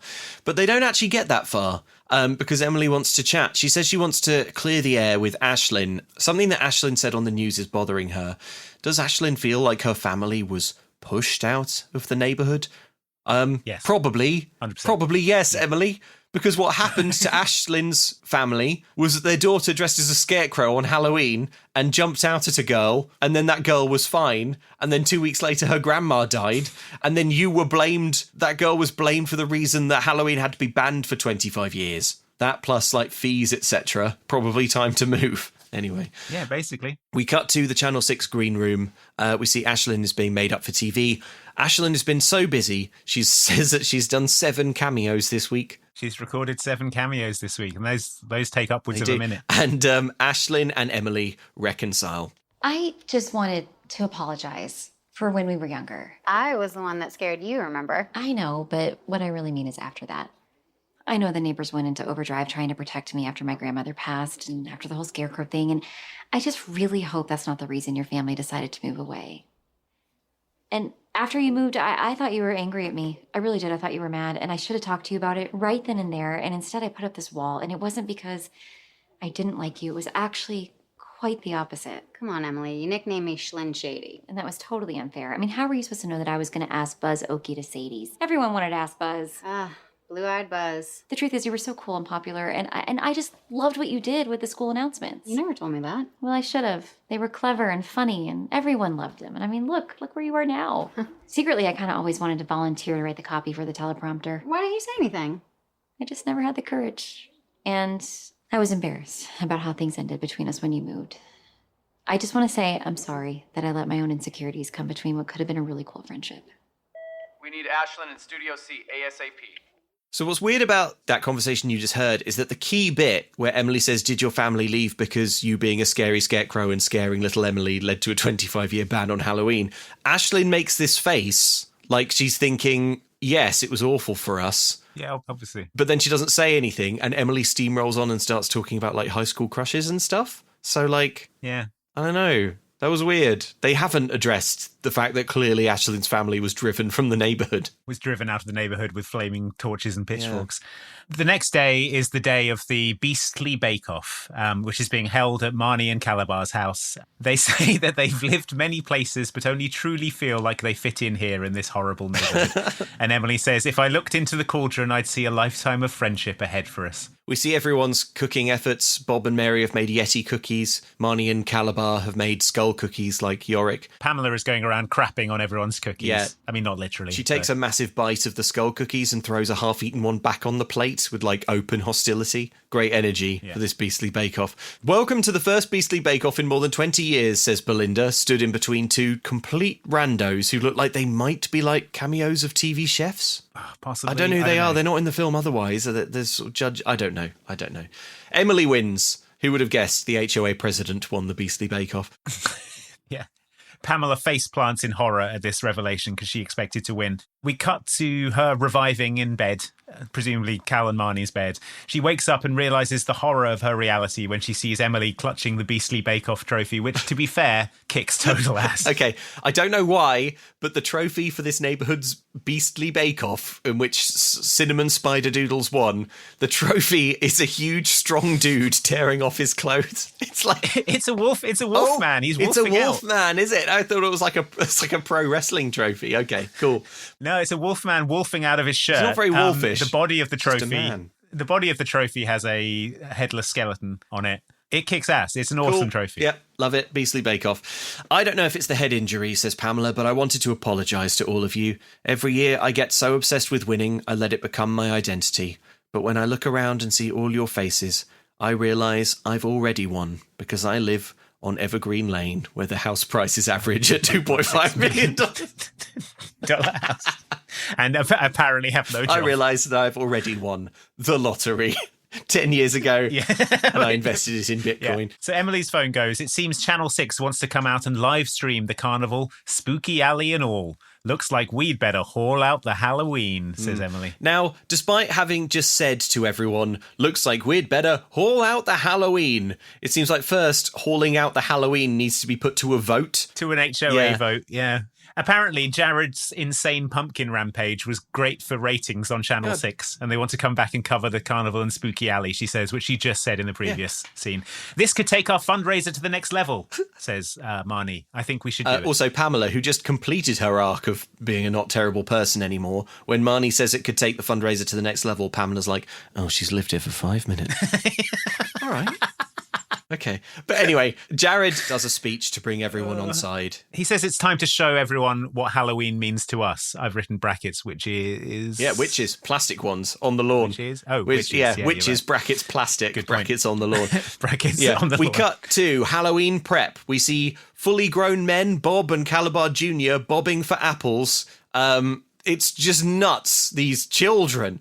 They're like... You ever bob for apples, Bob?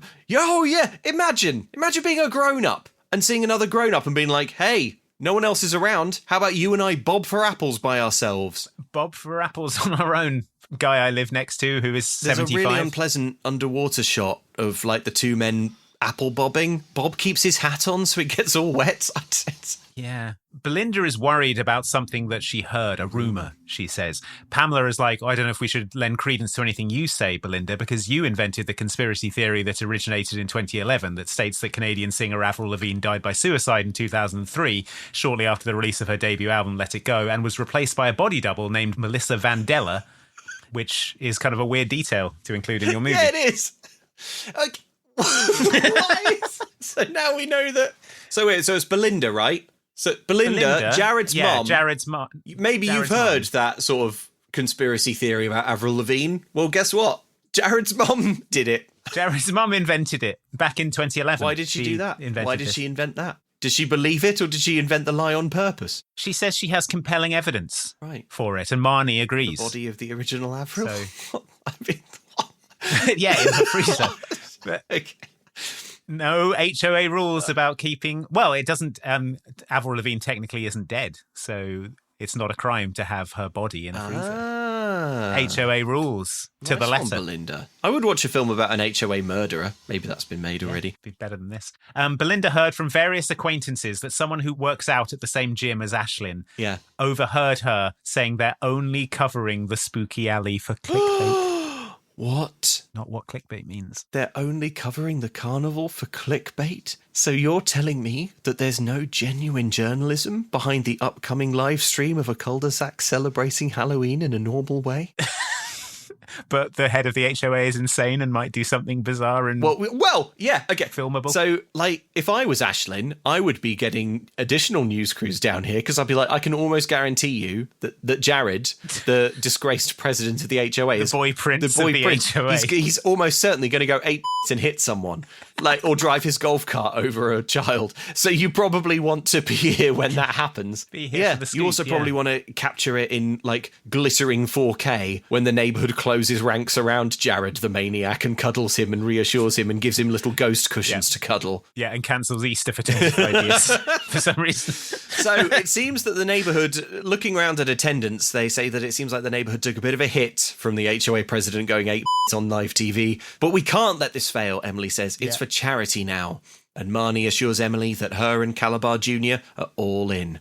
We cut to nighttime, the night before Halloween. Yeah. The street is highly decorated but empty. Emily resets the haunted painting of her grandmother. She explains to her that her life is an unbearable stress these days, what with Jared and the HOA and her work and all the activities. Life has become unbearable. Yeah, I'm not surprised.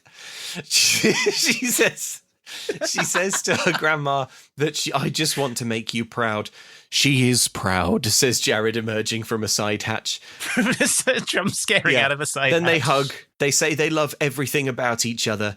Emily even says that when her husband went 8 on live TV and smashed a pumpkin like a little boy, it just showed how much he loves his mum. Yep. Makes you think. I mean, Andy, I claim to love my mother, but have I ever gone 8 on live TV to prove it? No, you haven't. You've just sort of like been cordial Just and sort of, pleasant yeah, to her and her romantic sort of been a partners. grown-up. Because she's an adult woman who can make her own choices. So Emily says, there was a moment at the bake-off when they announced her as the winner. It was the first time she'd ever heard anyone say Emily Farnsworth out loud, and it filled her heart from bottom to top.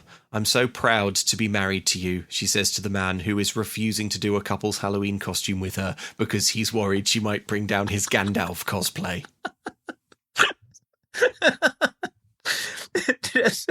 I needed to hear that, says Jared. He says, I needed to hear that because he says he feels like he's been dropping the ball a bit. Yes, Jared. Do you think dropping Jared, the ball as a husband, as an HOA president, as an adult, and as a human? as a human being? When did you realise, Jared? Was when you were spending 10 hours a day at a Halloween costume shop? Gandalf stood in front of a mirror muttering Gandalf things.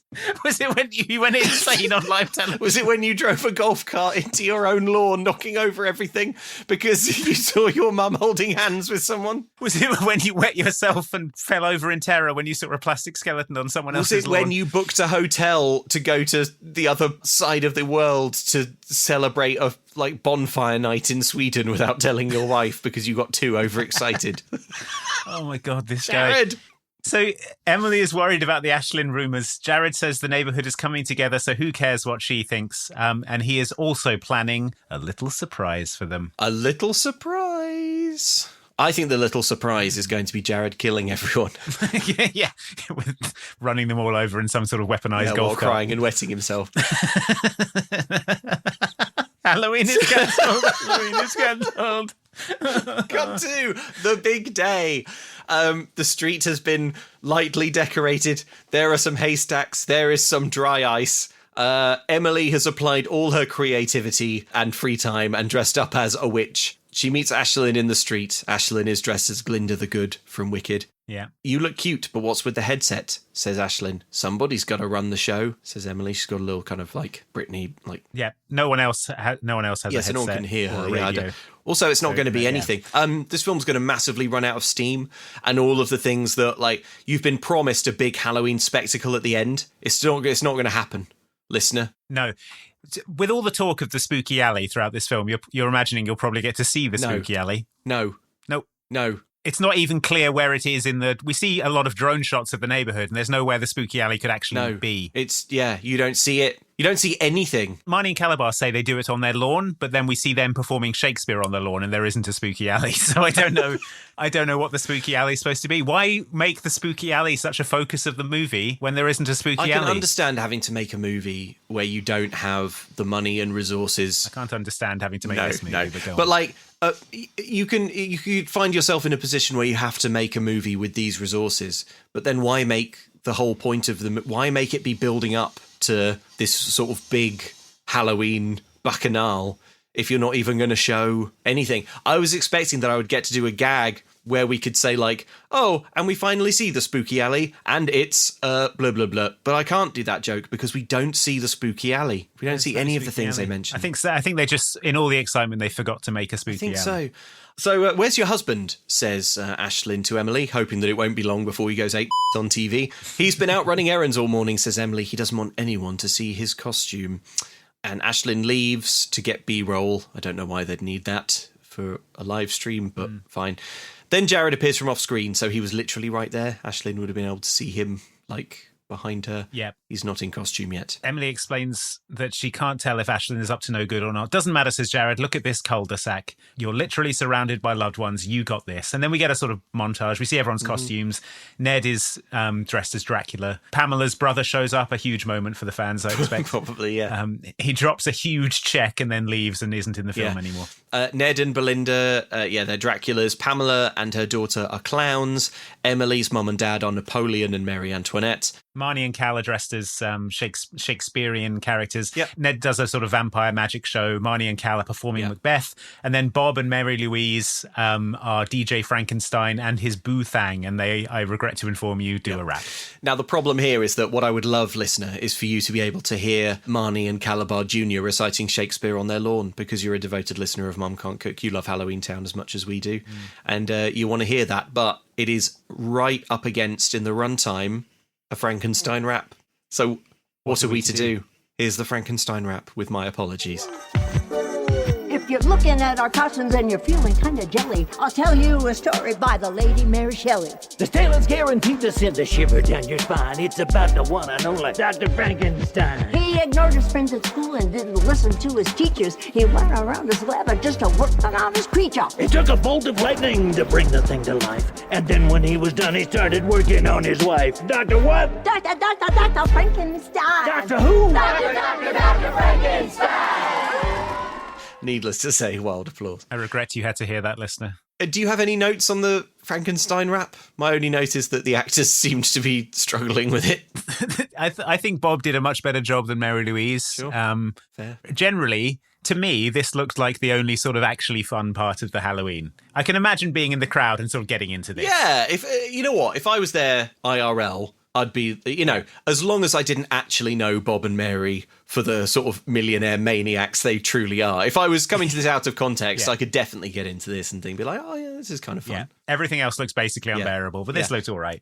So Emily goes to Ashlyn and she says, thank you for your kindness. And she gives her a copy of her book, which is now done and bound and printed. We see 2 pages. They read, Scarecrow loves the thrill of Halloween, playing tricks on the crows in the field. Wanda the witch loves the treats of Halloween. She spends all of October baking spooky cookies and creepy candies for her friends to enjoy. She couldn't be bothered with scaring. And there's, the illustrations are a chibi witch and Scarecrow.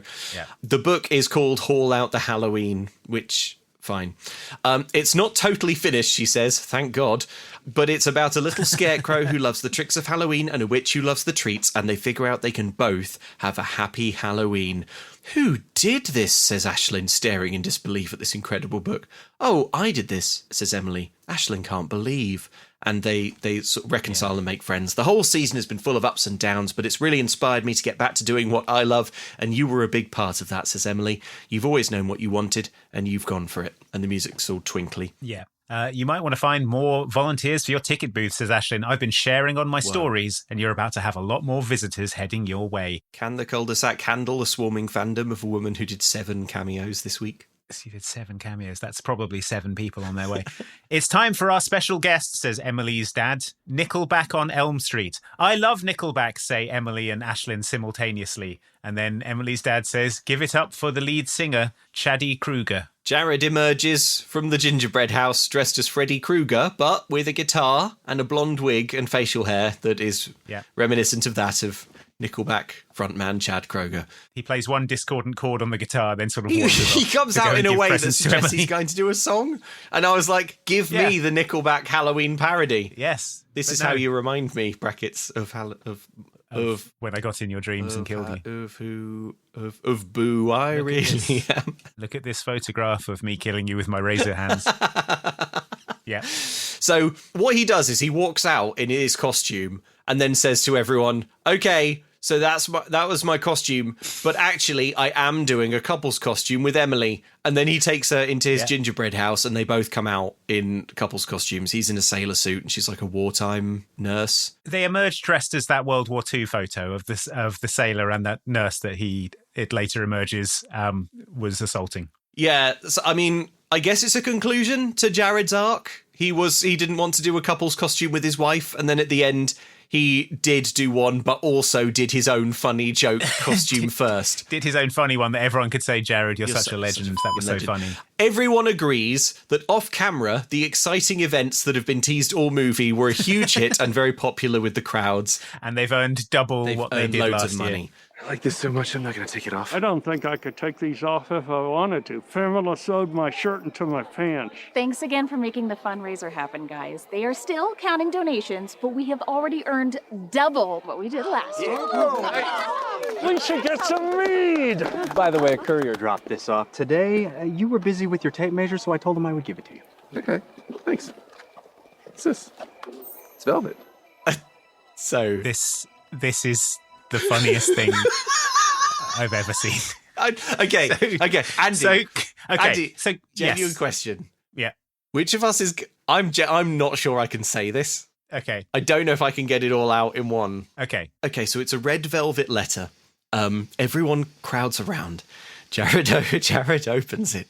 He with trembling hands. He opens catching breath. He opens this red velvet letter and he pulls out a slip of glittering golden paper, and written on it in fine embossed font are the words.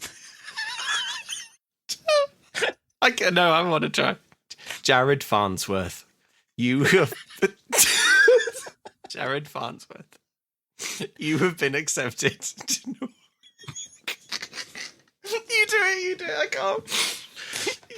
The card reads, Jared Farnsworth, you have been accepted to Norwegian Santa Academy. Sincerely, Headmaster Joe Johnson, DSC. Doctor of Science. Doctor of Santa Claus. Jared Farnsworth, you have been accepted to Norwegian Santa Academy. What? Okay. Presumably, this is a reference to something in a previous I don't think it is. But they don't refer to this at all. And it's just out of the blue. You have been accepted during to Halloween. Norwegian Santa Academy. I hope this won't impact your architect job. Jared cries. Oh, you're married to an American woman. We're going to Norway, cries Jared. Okay. Is it a Santa Academy in Norway, or is it an academy for Norwegian Santas? He says we're going to Norway. So maybe a bit of both. I don't think this is real. I think he's going to arrive at Norway airport and get taken. This is an elaborate kidnapping. It's not that elaborate. It's a piece of gold paper that says you've been accepted to Norwegian Santa Academy. All you have to do is wire an initial payment of $10,000. Your tuition fees of $10,000. Oh my gosh! But you know, Jared, that's going to pay for your sack. It's going to pay for a starter sleigh. It's going to pay for elf fees. Exactly. And at the end of term, when you hand back your elves unharmed, that's you will get that. That's a deposit. You get it back. So there's the elf cleaning fee. You have been accepted. Let's talk about the word accepted. So he has applied. So Jared has applied. This isn't like a competition he's won. No. This is like he's got into university. He's applied to Norwegian Santa Academy. Okay. So he's not becoming the real Santa, you have to assume, right? This is like a prestigious school in Norway where they train Santas. The headmaster it sounds like a normal guy. It's not Headmaster Chris Kringle or Headmaster S. Joe Claus Johnson or anything. It's not a magical... Joe Johnson, Doctor of Science, DSC. Yeah. So, and also Joe Johnson, it doesn't sound like a particularly Norwegian name. No. But I guess there's no reason... It's spelled in the sort of American Johnsson. It's not Jonsson. Yeah, there's no reason why the Norwegian Santa Academy... Why is the Norwegian Santa Academy called that? Yeah. Norwegian Santa Academy doesn't seem like something that the Norwegian Santa Academy would call itself, does it? Welcome to the Norwegian Santa Academy. No, this isn't like an official letter on an official letterhead with a signature or anything. It looks like a question card from a kind of glitzy quiz. Yeah. You have been accepted to Norwegian Santa Academy. Now, look, it has to be called Norwegian Santa Academy because this poor little letter has to do a lot of narrative heavy lifting. It has to explain to the viewer that Jared applied to a Santa Academy in Norway for some reason. But also everyone seems to know about this and is like excited that, oh, you made it, you got accepted. And it also needs to explain where he's going and what he's going to do. So we know he's going to Norway and we know he's going to train to be a Santa. What training do you need to be a Santa? You just ask kids what they want for Christmas and then let them have a toy from the sack. Is this going to be his new job? You wouldn't go to Norwegian Santa Academy unless you thought that it could like command... that you would earn it back with like commensurate fees for your... Yeah, presumably this is a residential and fairly lengthy course. He must be... If you have to be accepted to the academy. It's not like a red letter day where you turn up for the afternoon and get Santa training. Yeah. He must be expecting that in 2 years' time, he's not going to be an architect anymore. He's going to be on the phone to shopping centres saying, look, I know you can get a sort of Santa for... I know you can just get like someone's dad for $10 an hour. But listen, trust me, You will see return on your investment if you hire a graduate, an alum of the Norwegian Santa Academy. Oh my gosh. Yeah. We have a Norwegian Santa? We have someone from... Yeah, it'll be $150 an hour, which is, commensurate with my experience and qualifications. Oh my God. Andy, I've just realised what's actually happening here. What? Norwegian Santa Academy, NSA. He's been recruited to spy on people. God, that's right. Jared Farnsworth. He's becoming a super spy. He's becoming a super spy, of course. So he says, we're off to Norway, to his wife. And then she's like, and he's like, of course, after my wife says yes, which she will. Which she will, because it's always been my dream to go to the Norwegian Santa Academy and become a Norwegian Santa. Honestly, hand on heart, I believe that Jared will be expelled from Santa Academy 1 hour into his first lesson, because he will sort of... Yeah, when he has some kind of insane he will meltdown. sort of stand on his desk vibrating and orgasming while, someone tries to, explain what the layout of the... Santa rules. He will show up already dressed as Santa. Yeah. In sort of contravention of the licensing or something. A huge faux pas. Yeah. Yeah, and just basically make it weird and horny, and then cry. Yeah. Emily says, we only have a few hours left before Christmas takes over. So what say we give Halloween all we've got? And then they all say Happy Halloween. Marnie says, Halloween is cool, like she does at the start of Halloweentown. It's a good reference. It's her iconic line. Although, if you're not a decom scholar, she just seems drunk. They all say Happy Halloween, and then she goes, Halloween is cool. Which is great. And then we get a little outro narration. Evergreen Lane became the new go-to place for trick-or-treating. Doubt. And the Spooky Alley fundraiser was a huge success. Doubt. I quit my job and pursued writing full-time. And Jared became a Santa, and we soon lost our house because we couldn't keep up with the property I would say taxes. quitting your job to follow your passion for chibi witch stories. The timing is poor, considering Jared is quitting his job to be Norwegian Santa and to bring delight to the children of Norway. Will there be a language barrier for Jared, do you think, at Norwegian Santa Academy? Will he have to speak fluent Norwegian? I have to assume that the classes will be conducted in Norwegian. Entirely in Norwegian. Jared, we made it very clear on the application that this is all... it's the Norwegian Why Santa Academy. Why didn't you apply Jared? for a What did you local Santa Academy if you needed one that was conducted in English? Scandinavia is where Santa lives. I'm sorry. I just got too excited. Oh my God. Anyway, what Graham was trying to tell her was that the true spirit of Halloween is about remembering the ones you love and having fun in creating memories with those that are still here. If you can remember that and pass the tradition on to the next generation, that spirit will never truly die. At this, Graham's painting straightens itself. She goes to hell, and the film ends. And that's that. Until, presumably, Christmas, when we will get, haul Jared out of class because he's been banned from Norwegian Santa Academy. Haul ass out of Norway because we're not welcome here anymore. Oh, my God. Oh, jeez. What an infuriating movie. I think, the character of Jared is honestly fascinating to me. He's just... I feel like Jared may almost be a really good character. You know, that sort of litmus test of, can you imagine what Jared would do in this situation? Yeah. And I feel like I can always imagine what Jared would do in any, given situation. I feel like a very clear image. That's true. So he is a well-drawn character in that case. Even though he's quite complicated in that he is a sort of a grown adult with a job, and he sort of simultaneously, in his head, there's a sort of rule-abiding adult and a sort of disruptive toddler that seem to, coexist in perfect harmony, almost, or in a sort of controlled, chaotic harmony. Just fascinating character. And I don't think there's a way. I don't think there's a way I could kill Jared that I would consider too far. Okay. Oh my God. Did we bury it deep enough? I mean, it could come back. I hope it does come back so I can kill it again. That's my dream. Can I read you an email? Yes, please. First of all, I want to give a big shout out and congratulations to Holly and AJ, who got married and sent us a picture of their wedding banner, which reads, "If loving you is brink, I don't want to be bronk, Holly and AJ." And then the date is so good. It's beautiful. The banner is beautiful. What a message of love that would confuse 99% of the attendees. Ollie and That's AJ wonderful. says, was there one other person invited to the wedding who would have got the reference? Yes. Did they end up being able to come? No. Congrats, Ollie and AJ. Perfect. That's amazing. We're honoured to be part of your special day.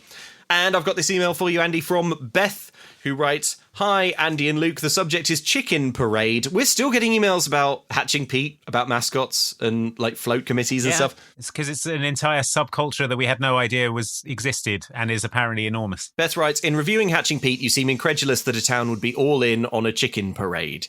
It does indeed seem unlikely. However, I'm happy to inform you that such a town exists, and I live there and have witnessed and even once participated in the Petaluma Butter and Egg Days Parade. Whoa.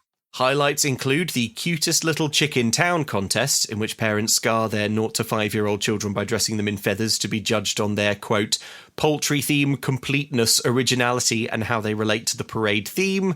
There's also the Good Egg Award, given this year to a man who lowered a time capsule into a vault in a local cemetery, and an inordinate number of adults in chicken costumes.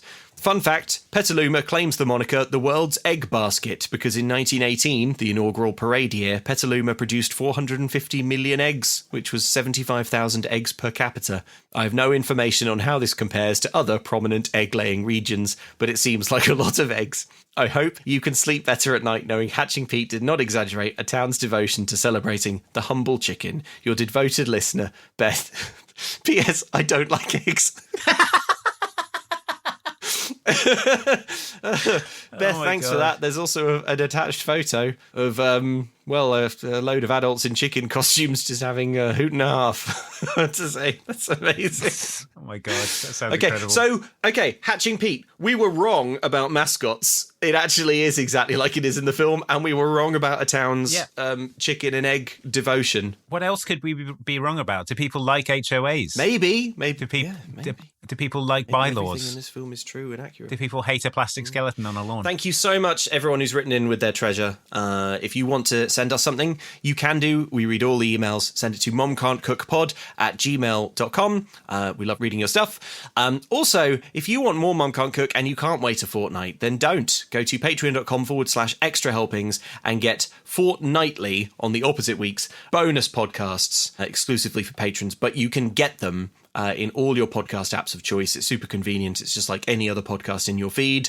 It's a great time. We have a lot of fun over there. So hop on board. The episodes that we're into now, honestly, some of my favorite stuff we've ever done. Some of the most ridiculous, giddy podcasting you will ever hear anywhere. If you go to patreon.com/extra helpings to sign up and listen. Oh, and we also have merch available at momcan'tcookmerch.com. You can choose which source of order from, US or UK based, and get yourself something nice or something nice for the Mom Can't Cook fan in your life for Christmas. Okay, Andy, what are we doing next? Next week's DCOM, Luke, will be 2005's Buffalo Dreams. I will now read you Dreams. the entirety of the description. Okay. On Disney Plus. Okay. 2 teenagers are sent on a vision quest by a Navajo elder. Okay, I might need a description from a different source. What does IMDb say? It's about a family with an only child named Josh. The father of the family gets a job as the father of the family gets a job as a scientist and is supposed to move out near some Navajo Indian land. All right, we'll come back. Thanks, the internet. You've done it again. Wait, here's another one. Schoolboy Josh Townsend has to move again with his father, astrophysics researcher Dr. Nick Townsend, to a New Mexico small town. To escape the copyboy job Dad arranged, Josh volunteers for the tribal buffalo reserve, working with Navajo clan elder John Blackhorse's cynical grandson Thomas and his buddy Moon. Local scamp Kyle's cool cyclist Knaves gang seems irresistible. Oh my god, don't say any more. Listener, come back for Cyclist Knaves. A gang of cyclist knaves. Oh my god, the HOA is going to hear about this. Thanks for listening, folks, and we'll see you next time for Happy Buffalo Halloween. Dreams.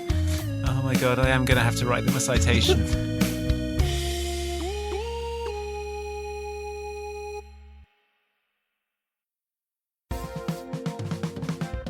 I call this meeting of the Mum Can't Cook HOA to order. Co-President Luke, thank you for joining me. This is quorum. My pleasure. Yes, what are we here to discuss, Andy? I got your emergency message. Yes, we're going to go through the HOA complaints we've received, see what's going on in the neighbourhood. Okay. I mean, first of all, Limited Patience brackets Kiers, Matt S, Minnie, Friend and Brazer, The Best of Rue left hours ago, Purple Disarray, Tony B, Andrea Pallas, and Lord of the Salt Doctrine. They put a plastic witch on their lawn, and it scared me so badly that I soiled myself, went inside my house to clean up, finished, glanced out of the bathroom as I was leaving, and saw it, and then soiled myself again. Oh my gosh, well that shouldn't be allowed. Shouldn't be. I suggest we fine them quite heavily.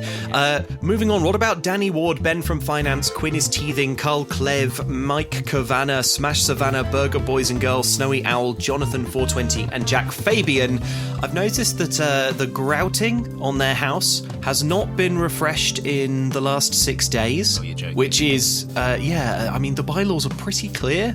That 5 days is the limit, and then you've got to re-grout the whole house. So I think I'm going to go round there with a sledgehammer and just start sort of hitting things, people, ornaments, whatever. I mean, the red mist will be upon me. I don't know what I'm going to hit. I think that's fair enough, and within your power as co-president of the HOA. Yes. I was out for my morning stroll this morning. I walked past the house of Louise, Lola, Moist Drippings, the monk Zora Stingray, Michael Hayden, Paul Stokes, Will Thomas, and Crescentia Che, and they have a 12-foot skeleton on their lawn. Okay. Although apparently it isn't a Home Depot one. It's an actual skeleton. There's sort of decaying flesh remains on the bones. It's possible they slew a mythical giant, which is, I will remind you, against the bylaws of the HOA. So yes, you're not supposed to slay them. Community service. Community service, that's fair.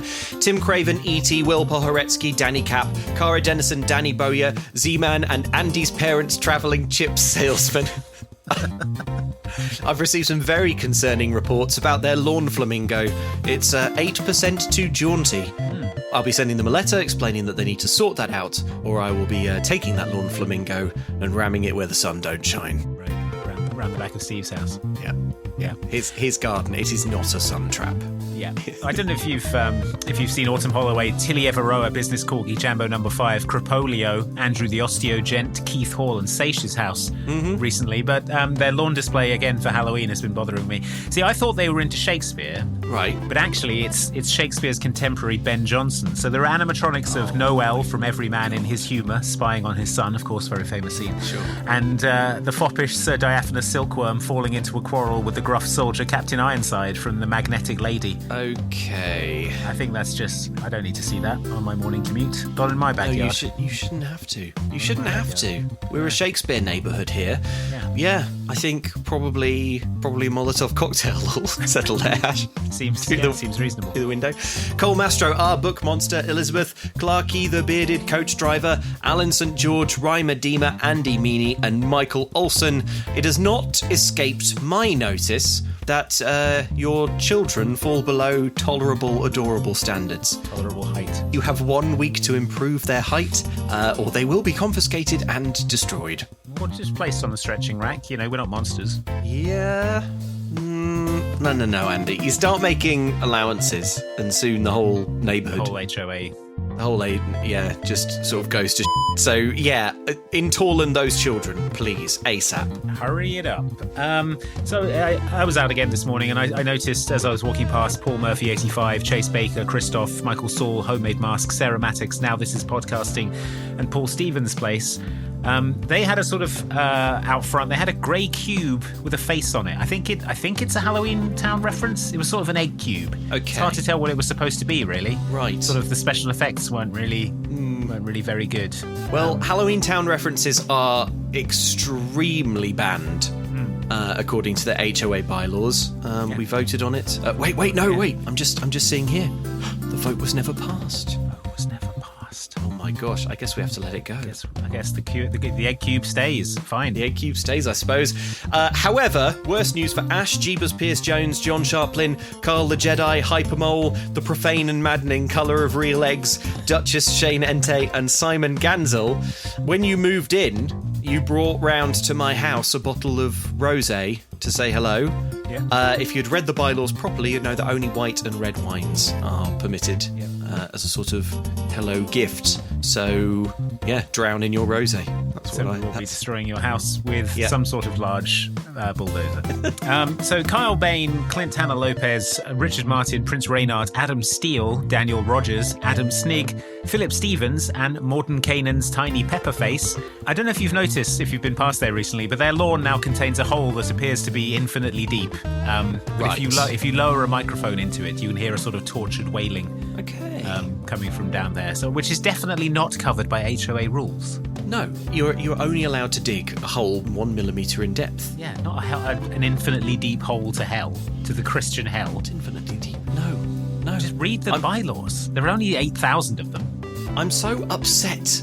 And that's before I even get on to Ethan Pearson, Anna Petahova, Hef Brackets question mark, Adam Cuddy Ruth, Hose Doctor, Angel Beat Chris Pryor, and Julian Rundlet. I walked past their house this morning, and what did I see? Purple flowers in their flower bed. If my cousin sees them, they might remind her of her dead grandma who liked pink, which is very similar to purple. Well, we'd have to ban all flowers and vegetation. I think that would be safe. I think we should ban this whole household. We'll ban the household. We'll ban all life in the street. Yeah, you're banned. Sorry. I'm going to go door to door with this bat, banning all life. Banning life. And finally, okay, right. I don't want to overstate it, but I don't know if you've seen the front lawn of Who Needs to Sleep, Blake, Hannah Kirchner, Courtney Rail, Brandon Plesh, Nurse Jake, and Liz L. recently. What have they done? Okay, well, 4 words: Ralph Fiennes' Bone Temple.